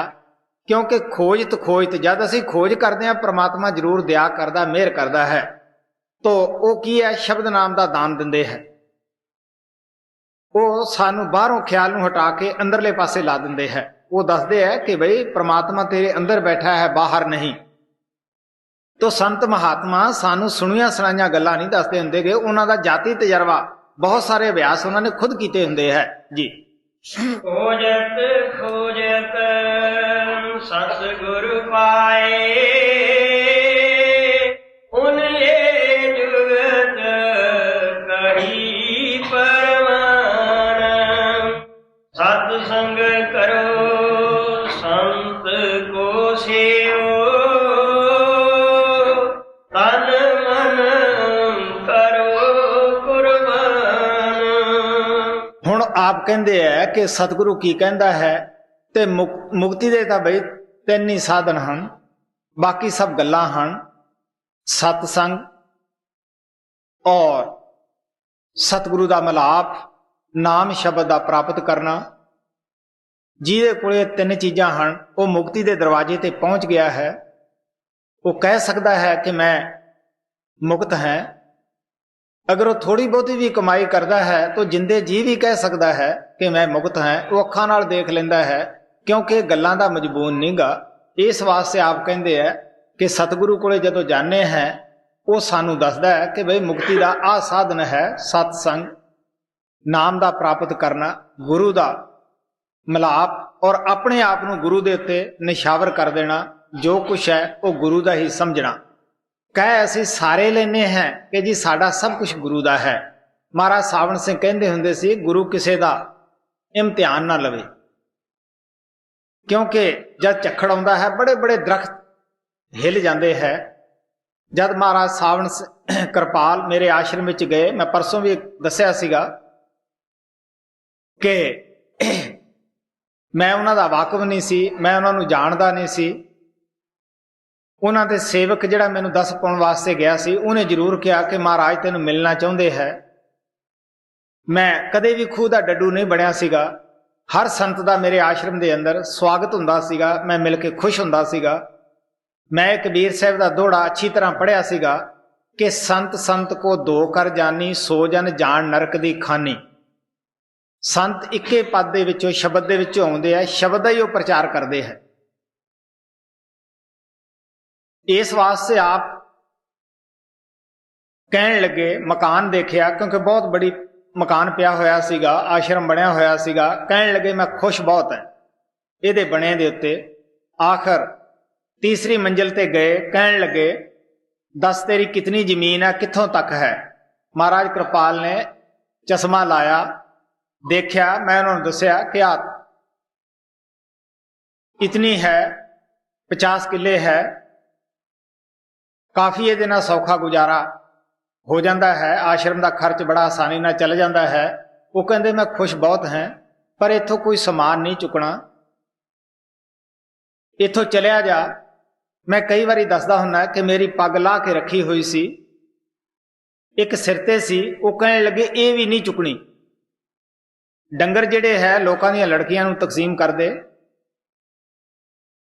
वो ये गल्लां करदे है, लेकिन मेरा जिहड़ा दिल सीगा वो थां ते नहीं सीगा, झिझक रहा सीगा कि की हो रहा है। आखिर मन दे अंदर फिर एक उबाला उठिया कि तू ये कहंदा सैं कि वो किहे जे आदमी है कि जिहड़े गुरु दा हुक्म नहीं मनदे गे। क्योंकि मैं सिख इतिहास पढ़िया सीगा, अच्छी तरह अध्ययन किया होया सीगा। उहदे विच एक साखी आउंदी है कि जब गुरु गोबिंद सिंह नूं मुगल फौजां ने घेरा पा लिया, क्योंकि उन्होंने जुल्म की खातर तलवार चक्की सी, किसी कौम मजहब की खातर नहीं चक्की सीगी। घेरा पा लिया, कुछ उन्होंने दे सेवक नाराज हो गए, कहने लगे तू तो नित जंग छेड़ी रखदा है, असी जाने हैं। गुरु साहब कहने लगे बई तुसी लिख के रख जाओ जिन्हें जाना है, मैं किसी के उत्ते बात नहीं थोपदागा। माझे दे जिहड़े सेवक सन वो लिख के दे गए कि तू साडा गुरु नहीं। घरे गए, औरतां ने घर वालियां नूं भी नाम सी, उन्होंने पूछया क्यों बई गुरु दा की हाल है, कि वो राजी खुशी हैं। वो कहंदे असीं तां बेदावा लिख के दे आए हैं। वो कहण लगियां तुसीं साडे वाले कपड़े पहनो, चूड़ियां पहनो, घरे खाना दाना तैयार करो, असीं जानिए। आखिर उन्हां दे दिल नूं बड़ा दुख होया, वो वापस गए। गुरु साहब उदों आनंदपुर छड़ चुके सीगे। खदराणे की ढाब जिहड़ा अजकल मुक्तसर साहब वजदा है, उत्थे गए। एक माता भागो, एक भाई महा सिंह, बाकी सारे उत्थे मुगल फौजां नाल लड़ के शहीद हो गए। ये दो जिंदे सन। गुरु गोबिंद सिंह जी जब उन्हां दे पास गए, उन्हां नूं पुछण लगे, वो सहकदे सी, मूँह धोता, रमाल फेरिया मूँह दे उत्ते, कहण लगे बोलो बई तुसीं की मंगदे हो, की तुसीं तुहानूं राज दे दईए, की दईए। वो कहण लगे कि महाराज जी ना तो असीं तुहानूं ये कहने साडा पर्दा खोलो, ना ये कहने सानूं रब दिखाओ, ना ये कोई दुनिया का राजपाट मंगते हैं, साडी टुट्टी गंढ दिओ। वो कहंदे महा सिंह मैं सारा कुछ उत्थे छड्डिया है, लेकिन वो कागज बड़ा जरूरी करके कोले रखिया है, ਉਹਦੇ ਵਿੱਚ ਤੁਸੀਂ ਜ਼ਰੂਰ ਲਿਖਿਆ ਹੈ कि तू साडा गुरु नहीं। मैं तो किते नहीं लिखिया भी तुसी मेरे सिख नहीं गे। यह है दयालु गुरु की वडियाई। जिन्हों नाम दिंदा है वो भावें छड़ जावे लेकिन वो नहीं छड़दागा। तो दिल च ख्याल आया कि तू रोज पढ़दा हुंदा सैं कि अज गुरु अगर हुक्म दिंदा है तो क्यों नहीं मनदागा। मैं कहना हुंदा है कि हुक्म मनना बड़ा औखा है, क्योंकि की पता किसी ने की हुक्म देना है। और उसने वायदा किया कि किसी सम्मेलन च नहीं आना, किसी भी राजनीति आदमी नाल तुलक नहीं रखना, अपना अभ्यास करना है। मैं खुद आऊंगा और अपने बचन का बद्धा होया, ਕਿਉਂਕਿ ਸੰਤ ਜੋ ਬਚਨ ਦਿੰਦੇ ਹੈ ਉਹ ਪੂਰਾ ਕਰਦੇ ਹੈ। ਉਹ ਖੁਦ ਆਪਣੇ ਬਿਮਾਰੀ ਦੇ ਦਿਨਾਂ 'ਚ ਵੀ ਮੇਰੇ ਕੋਲ ਪਹੁੰਚਦਾ ਰਿਹਾ। ਕੋਈ ਉਹਨੇ ਕਿਸੇ ਤੋਂ ਸਰਟੀਫਿਕੇਟ ਨਹੀਂ ਲੈਣਾ, ਕੋਈ ਪਰਵਾਨਾ ਨਹੀਂ ਲੈਣਾ ਕਿ ਮੈਂ ਫਲਾਣੇ ਥਾਂ ਜਾ ਰਿਹਾ ਹਾਂ। ਗੁਰੂ ਦੀ ਮੌਜ ਨੂੰ ਕੀ ਸਮਝ ਸਕਦਾ ਕੋਈ? ਉਹ ਦੇਹ ਨਹੀਂ, ਉਹ ਸ਼ਬਦ ਹੈ। ਉਹ ਅੱਖ ਮੀਚ ਕੇ ਸੱਚਖੰਡ ਜਾਂਦਾ ਹੈ ਕਿ ਉਹ ਦੁਨੀਆ ਦੇ ਵਿੱਚ ਨਹੀਂ ਜਾ ਕੇ ਕਿਸੇ ਸੇਵਕ ਨੂੰ ਸਾਂਭ ਸਕਦਾਗਾ, ਸਾਂਭਦਾ ਹੈ। ਜਿਸ ਵਕਤ ਉਹ ਸਤਸੰਗ ਕਰਦਾ ਹੈ, ਸੌਂਦਾ ਹੈ, ਉਸ ਵੇਲੇ ਕਿਸੇ ਦੀ ਸੰਭਾਲ ਵੀ ਕਰੀ ਜਾਂਦਾ ਹੈ। ਸਾਡੇ ਪਾਸ ਅਨੇਕਾਂ ਐਸੇ ਪ੍ਰਮਾਣ ਮਿਲਦੇ ਹੈ ਕਿ ਫਲਾਣੇ ਵਕਤ ਸੰਭਾਲ ਕੀਤੀ, ਸਾਡਾ ਫਲਾਣਾ ਰਿਸ਼ਤੇਦਾਰ ਮਰ ਰਿਹਾ ਸੀਗਾ। ਇਸ ਵਾਸਤੇ ਆ ਪਿਆਰ ਦੇ ਨਾਲ ਕਹਿੰਦੇ ਆ ਕਿ ਉਹ ਕੀ ਕਹਿੰਦਾ ਹੈ, ਗੁਰੂ ਸਤਸੰਗ ਨਾ ਛੱਡੋ। ਮਹਾਰਾਜ ਕਿਰਪਾਲ ਕਹਿੰਦੇ ਹੁੰਦੇ 100 ਕੰਮ ਛੱਡ ਕੇ ਸਤਸੰਗ ਵਿੱਚ ਜਾਓ। ਨਾਮ ਦੀ ਕਮਾਈ ਨਾ ਛੱਡੋ। ਉਹ ਕਹਿੰਦੇ ਹੁੰਦੇ ਸੀ 1000 ਕੰਮ ਛੱਡ ਕੇ ਅਭਿਆਸ ਕਰੋ। ਫਿਰ ਕਹਿੰਦੇ ਹੁੰਦੇ ਸੀ ਕਿ ਤਨ ਮਨ ਜਿਹੜਾ ਹੈ ਉਹ ਸੰਤਾਂ ਤੇ ਕੁਰਬਾਨ ਕਰ ਦਿਓ। ਸੰਤ ਨਾ ਤੁਹਾਡੇ ਤਨ ਦੇ ਭੁੱਖੇ ਆ, ਨਾ ਮਨ ਦੇ ਭੁੱਖੇ ਆ, ਨਾ ਤਨ ਦੇ ਭੁੱਖੇ ਹੈ। ਲੇਕਿਨ ਸੇਵਕ ਦਾ ਇਹਦੇ ਵਿੱਚ ਫਾਇਦਾ ਹੈ। ਅਗਰ ਗੁਰੂ ਦਾ ਤਨ ਸਮਝੇਗਾ ਤਾਂ ਅਸੀਂ ਇਹਨੂੰ ਵਿਸ਼ੇ ਬਕਾਰਾਂ ਦੇ ਵਿੱਚ ਨਹੀਂ ਖਰਾਬ ਕਰਾਂਗੇ, ਇਹਨੂੰ ਅਪਵਿੱਤਰ ਨਹੀਂ ਕਰਾਂਗੇ, ਪਵਿੱਤਰ ਰੱਖਾਂਗੇ। ਅਗਰ ਧੰਨ ਗੁਰੂ ਦਾ ਸਮਝਾਂਗੇ, ਅਸੀਂ ਵਿਸ਼ੇ ਬਕਾਰਾਂ ਤੇ ਸ਼ਰਾਬਾਂ ਕਬਾਬਾਂ ਤੇ ਨਹੀਂ ਲਾਵਾਂਗੇ। ਗੁਰੂ ਦਾ ਸਮਝਾਂਗੇ ਕਿ ਉਹ ਨਾਰਾਜ਼ ਹੋਏਗਾ। ਅਗਰ ਮਨ ਗੁਰੂ ਦਾ ਸਮਝਾਂਗੇ, ਖੋਟੇ ਖਿਆਲ ਨਹੀਂ ਅੰਦਰ ਉਠਾਵਾਂਗੇ ਤਾਂ ਸਿਮਰਨ ਕਰਾਂਗੇ। ਕੁਰਬਾਨੀ ਦਾ ਇਹ ਮਤਲਬ ਹੈ ਜੀ। ਸਤ ਸੰਗ ਕਰੋ ਸੰਤ ਕੋ ਸੇਵੋ, ਤਨ ਮਨ ਕਰੋ ਕੁਰਬਾਨ। ਸਤਿਗੁਰ ਸ਼ਬਦ ਸੁਨੋ ਗਗਨ ਚੜ, ਚੇਤ ਲਗਾਓ ਆਪਣਾ ਧਿਆਨ। ਜਦੋਂ ਅਸੀਂ ਆਪਣਾ ਆਪ ਕੁਰਬਾਨ ਕਰ ਦਿੰਨੇ ਹਾਂ, ਜਿਹੜੀਆਂ ਚੀਜ਼ਾਂ ਸਾਡੇ ਰਸਤੇ ਦੇ ਵਿੱਚ ਰੁਕਾਵਟ ਸਨ ਉਹ ਗੁਰੂ ਦੇ ਉੱਤੇ ਵਾਰ ਦਿੱਤੀਆਂ, ਗੁਰੂ ਨੂੰ ਦੇ ਦਿੱਤੀਆਂ, ਤਾਂ ਫਿਰ ਕੀ ਹੈ ਕਿ ਸਾਡੀ ਸੁਰਤ ਆਪਣੇ ਆਪ ਹੀ ਇੱਥੇ ਪਹੁੰਚ ਜਾਂਦੀ ਹੈ ਤੀਸਰੇ ਤਿਲ ਦੇ ਉੱਤੇ। ਤੀਸਰੇ ਤਿਲ ਤੋਂ ਥੋੜਾ ਜਿਹਾ ਪਿੱਛੇ ਨੂੰ ਹਟਵਾ ਗਗਨ ਜਿਸ ਨੂੰ ਬੋਲਦੇ ਹੈ, ਔਰ ਤਿਰਕੁਟੂ ਤੇ ਉੱਪਰਲੇ ਹਿੱਸੇ ਨੂੰ ਬੋਲਦੇ ਹੈ, ਜਿੱਥੇ ਕਿ ਆਤਮਾ ਨੂੰ ਬਹੁਤ ਅਰਸਾ ਰਹਿ ਕੇ ਅਭਿਆਸ ਕਰਨਾ ਪੈਂਦਾ ਹੈ। ਕਿਉਂਕਿ ਇੱਥੇ ਜਨਮਾਂ ਜਨਮਾਤਰਾਂ ਦੇ ਸਾਡੇ ਕਰਮਾਂ ਦਾ ਸਟਾਕ ਹੁੰਦਾ ਹੈ, ਔਰ ਇੱਥੇ ਆਤਮਾ ਰਹਿ ਕੇ ਅਭਿਆਸ ਕਰਕੇ ਉਸ ਨੂੰ ਖਤਮ ਕਰਦੀ ਹੈ। ਔਰ ਫਿਰ ਇਹ ਤੀਸਰਾ ਜਿਹੜਾ ਕਾਰਨ ਪੜਦਾ ਹੈ ਉੱਤੋਂ ਲੈ ਜਾਂਦਾ ਹੈ, 10ਵੇਂ ਦੁਆਰ 'ਚ ਪਹੁੰਚ ਜਾਂਦੀ ਹੈ। ਫਿਰ ਆਤਮਾ ਨੂੰ ਪਤਾ ਲੱਗਦਾ ਹੈ ਕਿ ਮੈਂ ਆਤਮਾ ਹਾਂ। ਉੱਥੇ ਜਾ ਕੇ ਨਾ ਗੋਰੇ ਦਾ ਭੇਦ ਰਹਿੰਦਾ ਹੈ, ਨਾ ਕਾਲੇ ਦਾ ਰਹਿੰਦਾ ਹੈ, ਨਾ ਔਰਤ ਦਾ ਰਹਿੰਦਾ ਹੈ, ਨਾ ਮਰਦ ਦਾ ਰਹਿੰਦਾ ਹੈ। ਆਤਮਾ ਆਤਮਾ ਹੀ ਹੈ ਜੀ। ਸਤਿਗੁਰ ਸ਼ਬਦ ਸੁਨੋ ਗਗਨ ਚੜ, ਚੇਤ ਲਗਾਓ ਆਪਣਾ ਧਿਆਨ। ਜਾਗਤ ਜਾਗਤ ਅਬ ਮਨ ਜਾਗਾ, ਝੂਠਾ ਲਗਾ ਜਾਨ। ਹੁਣ ਆਪ ਕਹਿੰਦੇ ਆ ਜਦ ਅਸੀਂ ਤਿਰਕੁਟੀ ਦੇ ਸਿਖਰ ਤੇ ਪਹੁੰਚ ਜਾਂਦੇ ਹਾਂ, ਥੋੜਾ ਵੀ ਅੰਦਰ ਇਸਕਿਆ ਹੋਇਆ ਆਦਮੀ ਸੰਸਾਰ ਦੀਆਂ ਮੈਲਾਂ 'ਚ ਨਹੀਂ ਲਿਬੜਦਾਗਾ। ਲੇਕਿਨ ਜਦ ਜਿੱਥੇ ਸਵਾਮੀ ਜੀ ਮਹਾਰਾਜ ਕਹਿੰਦੇ ਆ ਅਸੀਂ ਤਿਰਕੁਟੀ ਦੇ ਪਹੁੰਚ ਜਾਂਦੇ ਹਾਂ, ਬ੍ਰਹਮ ਦੇ ਵਿੱਚ ਪਹੁੰਚ ਜਾਂਦੇ ਹਾਂ, ਸਾਡਾ ਜਿਹੜਾ ਮਨ ਹੈ ਉਹ ਜਾਗ ਪੈਂਦਾ, ਕਿਉਂਕਿ ਇਹ ਤਿਰਕੁਟੀ ਦੇ ਰਹਿਣ ਵਾਲਾ ਹੈ। ਉਸ ਟਿਕਾਣੇ ਤੇ ਪਹੁੰਚ ਕੇ ਇਹਨੂੰ ਹੋਸ਼ ਆਉਂਦੀ ਹੈ ਕਿ ਮੈਂ ਤਾਂ ਬਹੁਤ ਵੱਡੀ ਤਾਕਤ ਦਾ ਮਾਲਕ ਸੀਗਾ, ਐਵੇਂ ਇੰਦਰੀਆਂ ਦੇ ਮਗਰ ਲੱਗ ਕੇ ਖਰਾਬ ਹੁੰਦਾ ਰਿਹਾ, ਬਰਬਾਦ ਹੁੰਦਾ ਰਿਹਾ। ਔਰ ਆਪ ਕਹਿਣ ਲੱਗੇ ਫਿਰ ਮਨ ਜਾਗ ਪੈਂਦਾ ਹੈ, ਦੁਨੀਆ ਕੰਨਿਓ ਸੌਂ ਜਾਂਦਾ ਹੈ। ਆਪਣੇ ਘਰ ਜਾ ਕੇ ਇਸ ਨੂੰ ਪਤਾ ਲੱਗਦਾ ਹੈ ਆਤਮਾ ਇਸ ਦੇ ਪੰਜੇ ਤੋਂ ਆਜ਼ਾਦ ਹੋ ਕੇ ਇਹ ਉੱਪਰ ਜਾਂਦੀ ਹੈ। ਜਾਗਤ ਜਾਗਤ ਅਬ ਮਨ ਜਾਗਾ, ਝੂਠਾ ਲਗਾ ਜਾਨ। ਮਨ ਕੀ ਮਦਦ ਮਿਲੀ ਸੂਰਤ ਕੋ, ਦੋਨੋਂ ਆਪਣੇ ਮਹਲ ਸਮਾਨ। ਹੁਣ ਜਿਹੜਾ ਮਨ ਰੋਜ਼ ਰੁਕਾਵਟ ਕਰਦਾ ਸੀਗਾ, ਰੋਜ਼ ਅਭਿਆਸ ਤੇ ਨਹੀਂ ਬੈਠਣ ਦਿੰਦਾ ਸੀਗਾ, ਜਦ ਆਪਣੇ ਘਰ ਤਿਰਕੁਟੀ ਦੇ ਵਿੱਚ ਪਹੁੰਚ ਗਿਆ, ਇਹ ਮਨ ਦੋਸਤ ਬਣ ਗਿਆ, ਮਿੱਤਰ ਬਣ ਗਿਆ। ਉੱਥੇ ਤਿਰਕੁਟੀ ਦੇ ਵਿੱਚ ਜਾ ਕੇ, ਬ੍ਰਹਮ ਦੇ ਵਿੱਚ ਜਾ ਕੇ ਸਮਾ ਗਿਆ। ਆਤਮਾ ਇਸ ਦੇ ਪੰਜੇ ਤੋਂ ਆਜ਼ਾਦ ਹੋ ਕੇ ਸਤਲੋਕ ਦੇ ਵਿੱਚ ਜਾ ਕੇ ਸਮਾ ਗਈ। ਉਹ ਆਪਣੇ ਘਰ ਜਾ ਕੇ ਪਹੁੰਚ ਗਿਆ, ਉਹ ਆਪਣੇ ਘਰ ਪਹੁੰਚ ਗਈ ਹੈ। ਇਸ ਵਾਸਤੇ ਆਪ ਕਹਿਣ ਲੱਗੇ ਕਿ ਉਹ ਜਿਹੜਾ ਮਨ ਅਭਿਆਸ ਤੇ ਨਹੀਂ ਬੈਠਣ ਦਿੰਦਾ ਸੀਗਾ, ਉਹੀ ਮਨ ਮਦਦ ਕਰਨ ਲੱਗ ਜਾਂਦਾ ਹੈ। ਜਿਹੜਾ ਦੁਸ਼ਮਣੀ ਕਰਦਾ ਸੀ ਉਹ ਮਿੱਤਰ ਬਣ ਜਾਂਦਾ ਹੈ ਜੀ। ਮਨ ਕੀ ਮਦਦ ਮੇਰੀ ਸੂਰਤ ਕੋ, ਦੋਨੋਂ ਆਪਣੇ ਮਹਲ ਸਮਾਨ। ਬਿਨਾ ਸ਼ਬਦ ਇਹ ਮਨ ਨਹੀਂ ਜਾਗੇ, ਕਰੋ ਚਾਹੇ ਕੋਈ ਅਨੇਕ ਵਿਧਾਨ। ਸਵਾਮੀ ਜੀ ਮਹਾਰਾਜ ਕਹਿੰਦੇ ਆ, ਬਗੈਰ ਸ਼ਬਦ ਨਾਮ ਦੀ ਕਮਾਈ ਤੋਂ ਕਦੇ ਤੁਹਾਡਾ ਮਨ ਜਾਗੇਗਾ ਨਹੀਂਗਾ। ਚਾਹੇ ਤੁਸੀਂ ਅਨੇਕਾਂ ਕਿਸਮ ਦੇ, ਲੱਖਾਂ ਕਿਸਮ ਦੇ ਹੋਰ ਉਪਾਅ ਕਰ ਲਓ, ਕੋਈ ਵੀ ਉਪਾਅ ਤੁਹਾਡਾ ਕਾਰਗਰ ਨਹੀਂ ਹੋ ਸਕਦਾਗਾ ਜੀ। ਬਿਨਾ ਸ਼ਬਦ ਇਹ ਮਨ ਨ ਜਾਗੇ, ਕਰੋ ਚਾਹੇ ਕੋਈ ਅਨੇਕ ਵਿਧਾਨ। ਯਹੀ ਉਪਾਅ ਛਾਂਟ ਕਰ ਗਾਇਆ, ਔਰ ਉਪਾਅ ਨ ਕਰ ਪਰਮਾਨ।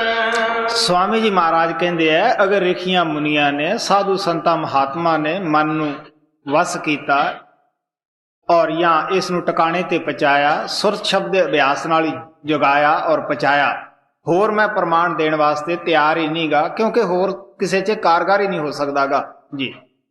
ਯਹੀ ਉਪਾਅ ਛਾਂਟ ਕਰ ਗਾਇਆ, ਔਰ ਉਪਾਅ ਨ ਕਰ ਪਰਮਾਨ। ਬਿਰਥਾ ਬੈਸ ਬਿਤਾਵੇਂ ਆਪਣੀ, ਲਗੇ ਨਾਮ ਕਬੀ ਠਿਕਾਨ। ਉਹ ਕਹਿਣ ਲੱਗੇ, ਜਿਵੇਂ ਪਸ਼ੂ ਜਾਨਵਰ ਖਾਣਾ ਖਾ ਕੇ ਰਾਤ ਨੂੰ ਸੌਂ ਕੇ ਵਕਤ ਗੁਜ਼ਾਰ ਗਏ ਹੈ, ਇਸੇ ਤਰ੍ਹਾਂ ਤੈਂ ਵੀ ਆਪਣੀ ਉਮਰ ਬਰਬਾਦ ਕਰ ਦਿੱਤੀ ਹੈ। ਅੱਜ ਤਾਈਂ ਸ਼ਾਂਤੀ ਨਹੀਂ ਆਈ, ਫੇਰ ਕਿਹੜੇ ਵੇਲੇ ਤੂੰ ਖੋਜ ਰਿਹਾ ਹੈ, ਸੋਚ ਰਿਹਾ ਹੈ ਕਿ ਮਰਿਆਂ ਪਿੱਛੋਂ ਸ਼ਾਂਤੀ ਆਏਗੀ ਜੀ। ਬਿਰਥਾ ਬੈਸ ਬਿਤਾਵੇਂ ਆਪਣੀ, ਲਗੇ ਨਾ ਕਬੀ ਠਿਕਾਨ। ਸੰਤ ਬਿਨਾ ਸਭ ਪਟ ਕੇ ਡੋਲੇ, ਬਿਨਾ ਸੰਤ ਨੇ ਸ਼ਬਦ ਪਛਾਨ। ਹੁਣ ਲਾਲ ਦੀ ਕਦਰ ਜੌਹਰੀ ਨੂੰ ਹੁੰਦੀ ਹੈ, ਕੁਮਾਰ ਨੂੰ ਇਹਦੀ ਕੀ ਕਦਰ ਹੈ? ਜਿਹਨੇ ਵਿਚਾਰੇ ਜ਼ਿੰਦਗੀ 'ਚ ਕਦੇ ਦੇਖਿਆ ਨਹੀਂ ਹੁੰਦਾ, ਉਹਦੇ ਪਾਦਾ ਤੋਂ ਪੱਥਰ ਹੁੰਦਾ ਹੈ। ਜੌਹਰੀ ਨੂੰ ਲਾਲ ਮਿਲ ਜਾਂਦਾ ਹੈ, ਉਹ ਸਿਰ ਤੇ ਰੱਖਦਾ ਹੈ। ਕੁਮਾਰ ਨੂੰ ਮਿਲ ਜਾਵੇ, ਉਹ ਗਧੇ ਖੋਤੇ ਦੇ ਗਲ ਵਿੱਚ ਪਾ ਦਿੰਦਾ ਹੈ। ਇਸ ਵਾਸਤੇ ਆਪ ਕਹਿੰਦੇ ਆ, ਜਿੰਨਾ ਚਿਰ ਸਾਨੂੰ ਸੰਤ ਸਤਿਗੁਰੂ ਨਹੀਂ ਮਿਲਦੇਗੇ, ਅਸੀਂ ਥਾਂ ਥਾਂ ਭਟਕਦੇ ਫਿਰਦੇ ਆਂ, ਡੋਲਦੇ ਫਿਰਦੇ ਆਂ, ਕਦੇ ਕਿਤੇ ਜਾਂਦੇ ਆਂ, ਕਦੇ ਕਿਤੇ ਜਾਂਦੇ ਹਾਂ, ਔਰ ਬਗੈਰ ਸੰਤ ਤੋਂ ਸ਼ਬਦ ਦੀ ਪਛਾਣ ਨਹੀਂ। ਕਿਉਂਕਿ ਕਾਲ ਨੇ ਅੰਦਰ ਆਪਣੇ ਸ਼ਬਦ ਵੀ ਰੱਖੇ ਹੋਏ ਹੈ। ਮੈਂ ਖੋਲ ਕੇ ਦੱਸੂਗਾ ਕਿ ਕਿਸ ਤਰ੍ਹਾਂ ਅੰਦਰਲੇ ਤੱਤਾਂ ਦੇ ਰੰਗ ਹੈ ਔਰ ਕਿਸ ਤਰ੍ਹਾਂ ਅੰਦਰਲੇ ਚੱਕਰਾਂ ਦੇ ਰੰਗ ਹੈ। ਅਗਰ ਪਹੁੰਚਿਆ ਹੋਇਆ ਗੁਰੂ ਨਹੀਂ ਤਾਂ ਕਾਲ ਉਹ ਆਪਦੀਆਂ ਜੋਤਾਂ ਵੀ ਦਿਖਾ ਕੇ ਭਰਪੂਰ ਕਰ ਦਿੰਦਾ ਹੈ ਤੇ ਕੁਰਾਹੇ ਪਾ ਦਿੰਦਾ ਹੈ। ਇਸ ਵਾਸਤੇ ਅੰਦਰ ਪੂਰੇ ਸੰਤ ਹੀ ਉਹ ਸ਼ਬਦ ਨੂੰ ਪਛਾਣਦੇ ਹੈ। ਅੰਤਰ ਸ਼ਬਦ ਸੁਰਤ ਧੁਨ ਜਾਗਾ, ਸਤਿਗੁਰ ਝਗੜ ਨਵੇੜਾ। ਅੰਦਰ ਸਤਿਗੁਰੂ ਦੱਸਦਾ ਹੈ ਕਿ ਕਿਹੜੇ ਸ਼ਬਦ ਨੂੰ ਪਕੜਨਾ, ਕਿਹੜੇ ਨੂੰ ਛੱਡਣਾ ਹੈ, ਕਿਉਂਕਿ ਉਹ ਸਾਹ ਸਾਹ ਦੇ ਨਾਲ ਜੀਵ ਦੇ ਨਾਲ ਹੁੰਦਾ ਹੈ। ਜੀਵ ਨੂੰ ਅੰਦਰ ਦਾ ਕੀ ਭੇਦ ਹੈ, ਕੀ ਇਸ ਨੂੰ ਪਤਾ ਹੈ? ਬਾਹਰ ਤਾਂ ਜੋ ਸਾਨੂੰ ਸਾਧਨ ਔਰ ਤਰੀਕਾ ਸੰਤ ਦੱਸਦੇ ਅੰਦਰ ਜਾਣ ਦਾ, ਉਹ ਤਾਂ ਸਿਰਫ ਅਸੀਂ ਅੰਦਰ ਜਾਣਾ ਹੈ, ਲੇਕਿਨ ਅੰਦਰ ਤਾਂ ਵਾਕਫ ਤੁਹਾਡਾ ਕਾਰ ਬੈਠ ਜਾਂਦਾ ਜਦ ਨਾਮ ਦਿੰਦਾ ਹੈ, ਉਹਨੇ ਜ਼ਿੰਮੇਵਾਰੀ ਲੈ ਲਈ ਹੈ। ਇਸ ਵਾਸਤੇ ਆਪ ਕਹਿੰਦੇ ਬਗੈਰ ਸੰਤ ਤੋਂ ਸਾਰੀ ਦੁਨੀਆ ਭਟਕਦੀ ਹੈ, ਡੋਲਦੀ ਹੈ। ਬਗੈਰ ਸੰਤ ਤੋਂ ਕਿਸੇ ਨੂੰ ਪਛਾਣ ਹੀ ਨਹੀਂ ਉਸ ਸ਼ਬਦ ਦੀ ਜੀ। ਸੰਤ ਬਿਨਾ ਸਭ ਭਟਕੀ ਡੋਲੇ, ਬਿਨਾ ਸੰਤ ਨਹੀਂ ਸ਼ਬਦ ਪਛਾਣ। ਸ਼ਬਦ ਸ਼ਬਦ ਮੈਂ ਸ਼ਬਦ ਹੀ ਗਾऊं, ਤੂੰ ਵੀ ਸੁਰਤ ਲਗਾ ਦੇ ਤਾਨ। ਹੁਣ ਆਪ ਕਹਿੰਦੇ ਆ ਕਿ ਮੈਂ ਜਿਹੜਾ ਸ਼ਬਦ ਨਾਮ ਦਾ ਤੁਹਾਨੂੰ ਪ੍ਰਚਾਰ ਕਰਦਾ ਹੈ। ਮੇਰਾ ਮਤਲਬ ਸ਼ਬਦ ਗਾਉਣ ਵਜਾਉਣ ਵਾਲਾ ਨਹੀਂ, ਉਹ ਸ਼ਬਦ ਸੱਚਖੰਡ ਤੋਂ ਉੱਠਦਾ ਹੈ, ਸਾਡੇ ਸਭ ਦੇ ਮੱਥੇ ਦੇ ਪਿੱਛੇ ਤੁਨਕਾਰਾਂ ਦੇ ਰਿਹਾ ਹੈ, ਜਿਸ ਨੂੰ ਗੁਰੂ ਨਾਨਕ ਦੇਵ ਜੀ ਰੱਬੀ ਬਾਣੀ ਤੁਰਕੀ ਬਾਣੀ ਕਰਕੇ ਬਿਆਨ ਕਰਦੇ ਆ। ਅਮਰ ਹੁਕਮ ਵੀ ਕਹਿੰਦੇ ਆ, ਅਕਥ ਕਥਾ ਵੀ ਕਹਿੰਦੇ ਆ, ਹਰੀ ਕੀਰਤਨ ਵੀ ਕਹਿੰਦੇ ਹੈ। ਔਰ ਇਸੇ ਤਰ੍ਹਾਂ ਹਿੰਦੂ ਮਹਾਤਮਾ ਉਸ ਨੂੰ ਰਾਮ ਨਾਮ, ਰਾਮ ਧੁਨ, ਦਿਵ ਧੁਨੀ, ਆਕਾਸ਼ ਬਾਣੀ ਵੀ ਕਰਕੇ ਬਿਆਨ ਕਰਦੇ ਹੈ। ਇਸੇ ਤਰ੍ਹਾਂ ਮੁਸਲਮਾਨ ਫਕੀਰ ਉਸ ਨੂੰ ਕਲਮਾ ਬਾਂਗੇ ਅਸਮਾਨੀ, ਕਿ ਅਸਮਾਨ ਚੋਂ ਬਾਂਗ ਆ ਰਹੀ ਹੈ। ਇਸ ਵਾਸਤੇ ਹਰ ਮਹਾਤਮਾ ਨੇ ਉਸ ਸ਼ਬਦ ਨਾਮ ਦਾ ਜ਼ਿਕਰ ਕੀਤਾ ਹੈ ਔਰ ਉਹ ਬਿਨਾਂ ਵਜਾਇਆ ਵੱਜਦਾ ਹੈ। ਹਜ਼ਰਤ ਬਾਹੂ ਨੇ ਕਿਹਾ ਸੀ, ਮੈਂ ਜਿਸ ਕਲਮੇ ਦਾ ਜ਼ਿਕਰ ਕਰਦਾ ਹਾਂ ਉਹ ਕਲਮਾ ਲਿਖਣ ਪੜ੍ਹਨ ਬੋਲਣ ਵਾਲਾ ਨਹੀਂ। ਆਪ ਕਹਿੰਦੇ ਜ਼ਬਾਨ ਉਸ ਨੂੰ ਅਦਾ ਨਹੀਂ ਕਰਦੀ, ਉਹ ਤਾਂ ਬਿਨਾਂ ਪੜ੍ਹਿਆ ਹੀ ਪੜ੍ਹੀਦਾ ਹੈ। ਮਹਾਰਾਜ ਸਾਵਣ ਸਿੰਘ ਜਦ ਸਿਕੰਦਰਪੁਰ ਗਏ, ਉਹ ਆਬਾਦੀ ਸਾਰੀ ਮੁਸਲਮਾਨਾਂ ਦੀ ਸੀ। ਮਹਾਰਾਜ ਸਾਵਣ ਸਿੰਘ ਕੋਲੇ ਸ਼ਾਮ ਦੇ ਵਕਤ ਸਾਰੇ ਮੁਸਲਮਾਨ ਗਾਂਵ ਵਾਲੇ ਆਉਂਦੇ ਹੁੰਦੇ ਸਨ ਗੱਲਾਂ ਸੁਣਨ ਵਾਸਤੇ, ਥੋੜੇ ਬਹੁਤੇ ਬਚਨ ਸੁਣਦੇ ਸੀਗੇ। ਇੱਕ ਦਿਨ ਮਹਾਰਾਜ ਸਾਵਣ ਸਿੰਘ ਕਹਿਣ ਲੱਗੇ, ਤੁਹਾਡੇ ਵਿੱਚੋਂ ਕੋਈ ਮੁਸਲਮਾਨ ਵੀ ਹੈ? ਉਹ ਸਾਰੇ ਹੈਰਾਨ ਜੇ ਪਰੇਸ਼ਾਨ ਹੋ ਗਏ। ਕਹਿਣ ਲੱਗੇ, ਜੀ ਅਸੀਂ ਤੁਹਾਨੂੰ ਕੀ ਦੀਦੇ ਹਾਂ? ਉਹ ਕਹਿਣ ਲੱਗੇ ਕਿ ਮੈਨੂੰ ਤਾਂ ਤੁਸੀਂ ਬੰਦੇ ਦੀਦੇ ਹੋ। ਅਕੇ ਜੀ ਨਹੀਂ, ਅਸੀਂ ਮੁਸਲਮਾਨ ਜਾਤੀ ਦੇ ਵਿੱਚ ਪੈਦਾ ਹੋਏ ਆ, ਮੁਸਲਮਾਨ ਹੈ। ਉਹ ਕਹਿਣ ਲੱਗੇ ਕਿ ਤੁਸੀਂ ਕਿਹਨੂੰ ਮੁਸਲਮਾਨ ਕਹਿੰਦੇ ਹੋ, ਕੌਣ ਹੁੰਦਾ ਹੈ? ਕਿ ਜੀ ਜਿਹਦੇ ਕੋਲੇ ਕਲਮਾ ਹੋਵੇ। ਮਹਾਰਾਜ ਸਾਵਣ ਸਿੰਘ ਕਹਿਣ ਲੱਗੇ ਕਿ ਮੈਂ ਸੁਣਿਆ ਵੀ ਕਲਮੇ ਦੇ ਨੇੜੇ ਸ਼ੈਤਾਨ ਨਹੀਂ ਆਉਂਦਾਗਾ। ਉਹ ਕਹਿੰਦੇ ਹਾਂ। ਫਿਰ ਕਿ ਤੁਹਾਡੇ ਕਈ ਭਰਾ ਮੁਸਲਮਾਨ ਬਣ ਕੇ ਕਚਹਿਰੀਆਂ 'ਚ ਫਿਰਦੇ ਹੈ, ਇੱਕ ਦੂਜੇ ਦੇ ਜਾਨਲੇਵਾ ਹੋਏ ਫਿਰਦੇ ਹੈ, ਕਿਸੇ ਨੂੰ ਸ਼ਾਂਤੀ ਨਹੀਂ। ਉਹ ਕਹਿਣ ਲੱਗੇ, ਜੀ ਅਸੀਂ ਤਾਂ ਕਲਮਾ ਇਹੀ ਸਮਝਦੇ ਹਾਂ, ਲਾ ਇਲਾਹਾ ਇਲੱਲਾ ਮੁਹੰਮਦ ਰਸੂਲੁल्लाह। ਉਹ ਕਹਿਣ ਲੱਗੇ, ਨਹੀਂ, ਇਹ ਤਾਂ ਕਲਮੇ ਦੀ ਸਿਫਤ ਹੈ। ਤੋ ਸੰਤ ਕਲਮਾ ਅੰਦਰ ਰੱਖਦੇ ਹੈ। ਔਰ ਉਹਨਾਂ ਲੋਕਾਂ ਨੇ ਬਾਬਾ ਜੀ ਤੋਂ ਕਲਮਾ ਲਿਆ। ਬਾਬਾ ਜੀ ਨੇ ਉਹਨਾਂ ਨੂੰ ਕਲਮਾ ਸਮਝਾਇਆ, ਦੱਸਿਆ। ਔਰ ਜਦ ਹਿੰਦੁਸਤਾਨ ਔਰ ਪਾਕਿਸਤਾਨ ਦਾ ਬਟਵਾਰਾ ਹੋਇਆ, ਮਹਾਰਾਜ ਸਾਵਣ ਸਿੰਘ ਨੇ ਉਹਨਾਂ ਨੂੰ ਸਹੀ ਸਲਾਮਤ ਉਹਨਾਂ ਦੇ ਦੇਸ਼ ਦੇ ਵਿੱਚ ਪਹੁੰਚਾਇਆ। ਤੋ ਕਹਿਣ ਦਾ ਭਾਵ ਇਹ ਕਿ ਉਹ ਸ਼ਬਦ ਜਿਹੜਾ ਹੈ ਉਹ ਗਾਉਣ ਵਜਾਉਣ ਵਾਲਾ ਨਹੀਂ। ਉਹ ਕਹਿਣ ਲੱਗੇ, ਮੈਂ ਜਿਸ ਸ਼ਬਦ ਦਾ ਜ਼ਿਕਰ ਕਰਦਾ ਹੈ ਉਹ ਤਾਂ ਬਿਨਾਂ ਲਿਖਿਆ ਕਾਨੂੰਨ ਹੈ, ਬਿਨਾਂ ਬੋਲੀ ਭਾਸ਼ਾ ਹੈ। ਆਪ ਕਹਿਣ ਲੱਗੇ, ਸਭ ਦੇ ਅੰਦਰ ਬੋਲ ਰਿਹਾ ਹੈ ਔਰ ਸਾਡਾ ਵੀ ਫਰਜ਼ ਬਣਦਾ ਹੈ ਕਿ ਅਸੀਂ ਵੀ ਸੁਰਤ ਨੂੰ ਉਹਦੇ ਨਾਲ ਜੋੜੀ ਰੱਖੀਏ। ਜੀ ਸ਼ਬਦ ਸ਼ਬਦ ਮੈਂ ਸ਼ਬਦ ਹੀ ਗਾਊਂ, ਊਂਗੀ ਸੁਰਤ ਲਗਾ ਦੇ ਤਾਨ, ਕਰ ਪਾਵੇ 84 ਛੁਟੇ, ਜਨਮ ਜਨਮ ਕੀ ਹੋਵੇ ਹਾਨ। ਹੇ ਆਤਮਾ, ਤੈਨੂੰ ਉਹ ਘਰ ਮਿਲ ਜਾਏਗਾ ਸੱਚਖੰਡ ਦਾ ਜਿੱਥੋਂ ਤੂੰ ਵਿਛੜ ਕੇ ਆਈ ਹੈ। 84 ਦਾ ਚੱਕਰ ਖਤਮ ਹੋ ਜਾਏਗਾ। ਜਿਹੜਾ ਪਸ਼ੂ ਪੰਛੀ ਕੀੜਾ ਪਤੰਗਾ ਬਣਦੀ ਆਈ ਹੈ, ਹਰ ਜਨਮ ਪਿੱਛੋਂ ਹਾਨੀ ਕਾਲ ਦੇ ਦੂਤ ਕਰਦੇ ਆਏ ਹੈ, ਉਹ ਤੇਰਾ ਚੱਕਰ ਖਤਮ ਹੋ ਜਾਏਗਾ। ਜੀ ਕਰ ਪਾਵੇ 84 ਛੁਟੇ, ਜਨਮ ਜਨਮ ਕੀ ਹੋਵੇ ਹਾਨ। ਰਾਧਾ ਸੁਆਮੀ ਕਹੇ ਬੁਝਾਈ, ਬਿਨਾ ਸੰਤ ਸਭ ਪਟ ਕੇ ਖਾਨ। ਸਵਾਮੀ ਜੀ ਮਹਾਰਾਜ ਨੇ ਛੋਟੇ ਜਿਹੇ ਸ਼ਬਦ ਦੇ ਅੰਦਰ ਬੜੇ ਪਿਆਰ ਨਾਲ ਸੰਤ ਮਤ ਨੂੰ ਸਮਝਾਇਆ ਕਿ ਸਾਡੇ ਔਰ ਪਰਮਾਤਮਾ ਦੇ ਦਰਮਿਆਨ ਅਗਰ ਕੋਈ ਰੁਕਾਵਟ ਹੈ, ਉਹ ਮਨ ਦੀ ਹੈ। ਮਨ ਸਾਡਾ ਪਰਮਾਤਮਾ ਦੀ ਤਰਫੋਂ ਸੁੱਤਿਆ, ਦੁਨੀਆ ਦੀ ਤਰਫੋਂ ਜਾਗਦਾ ਹੈ। ਆਪ ਕਹਿਣ ਲੱਗੇ, ਤੀਰਥ ਵਰਤ ਕਰਨ ਦੇ ਨਾਲ ਪਰਮਾਤਮਾ ਨਹੀਂ ਮਿਲਦਾਗਾ, ਇਹ ਕਰਮ ਅਸੀਂ ਸਾਰੇ ਕੀਤੇ ਹੈ। ਆਪ ਕਹਿਣ ਲੱਗੇ, ਇਹ ਨਾ ਕਰਮਕਾਂਡ ਦਾ ਉਸ ਆਤਮਾ ਦੇ ਨਾਲ ਕੋਈ ਤਾਲੁਕ ਨਹੀਂਗਾ। ਸੰਤ ਜਦ ਵੀ ਆਉਂਦੇ ਹੈ, ਕਿਸੇ ਦੀ ਕੌਮ ਮਜਬ ਦਾ ਉਹ ਖੰਡਨ ਨਹੀਂ ਕਰਦੇਗੇ ਔਰ ਨਾ ਸਾਨੂੰ ਕੋਈ ਨਵਾਂ ਬੋਲਾ ਪਕੜਾਉਂਦੇ ਹੈ। ਆਪ ਕਹਿਣ ਲੱਗੇ ਕਿ ਜਦੋਂ ਅਸੀਂ ਖੋਜਦੇ ਹਾਂ, ਪਰਮਾਤਮਾ ਮਿਹਰ ਕਰਕੇ ਸਾਨੂੰ ਸੰਤ ਦੀ ਸ਼ਰਨ ਬਖਸ਼ਦਾ ਹੈ। ਸੰਤ ਕੋਲੇ ਜਾਂਦੇ ਹਾਂ, ਉਹ ਸਾਨੂੰ ਸਤਸੰਗ, ਨਾਮ ਔਰ ਗੁਰੂ ਭਗਤੀ ਤੇ ਜ਼ੋਰ ਦਿੰਦਾ ਹੈ। ਜਦ ਅਸੀਂ ਇਹ ਕਰਦੇ ਹਾਂ, ਅਸੀਂ ਪਰਮਾਤਮਾ ਦੀ ਤਰਫੋਂ ਜਾਗ ਪੈਂਦੇ ਹਾਂ, ਦੁਨੀਆ ਦੀ ਤਰਫੋਂ ਸੌਂ ਜਾਂਦੇ ਹਾਂ। ਇਸ ਵਾਸਤੇ ਆਪ ਕਹਿਣ ਲੱਗੇ, ਉਹ ਸ਼ਬਦ ਦੀ ਬਗੈਰ ਸੰਤਾਂ ਤੋਂ ਕੋਈ ਪਛਾਣ ਨਹੀਂ ਗੀ। ਉਹੀ ਪਛਾਣਦੇ ਹੈ ਕਿਉਂਕਿ ਉਹ ਸ਼ਬਦ ਹੀ ਉਹ ਪਰਮਾਤਮਾ ਨੇ ਦੇਹ ਧਾਰ ਕੇ ਸੰਸਾਰ ਵਿੱਚ ਭੇਜਿਆ ਹੁੰਦਾ ਹੈ।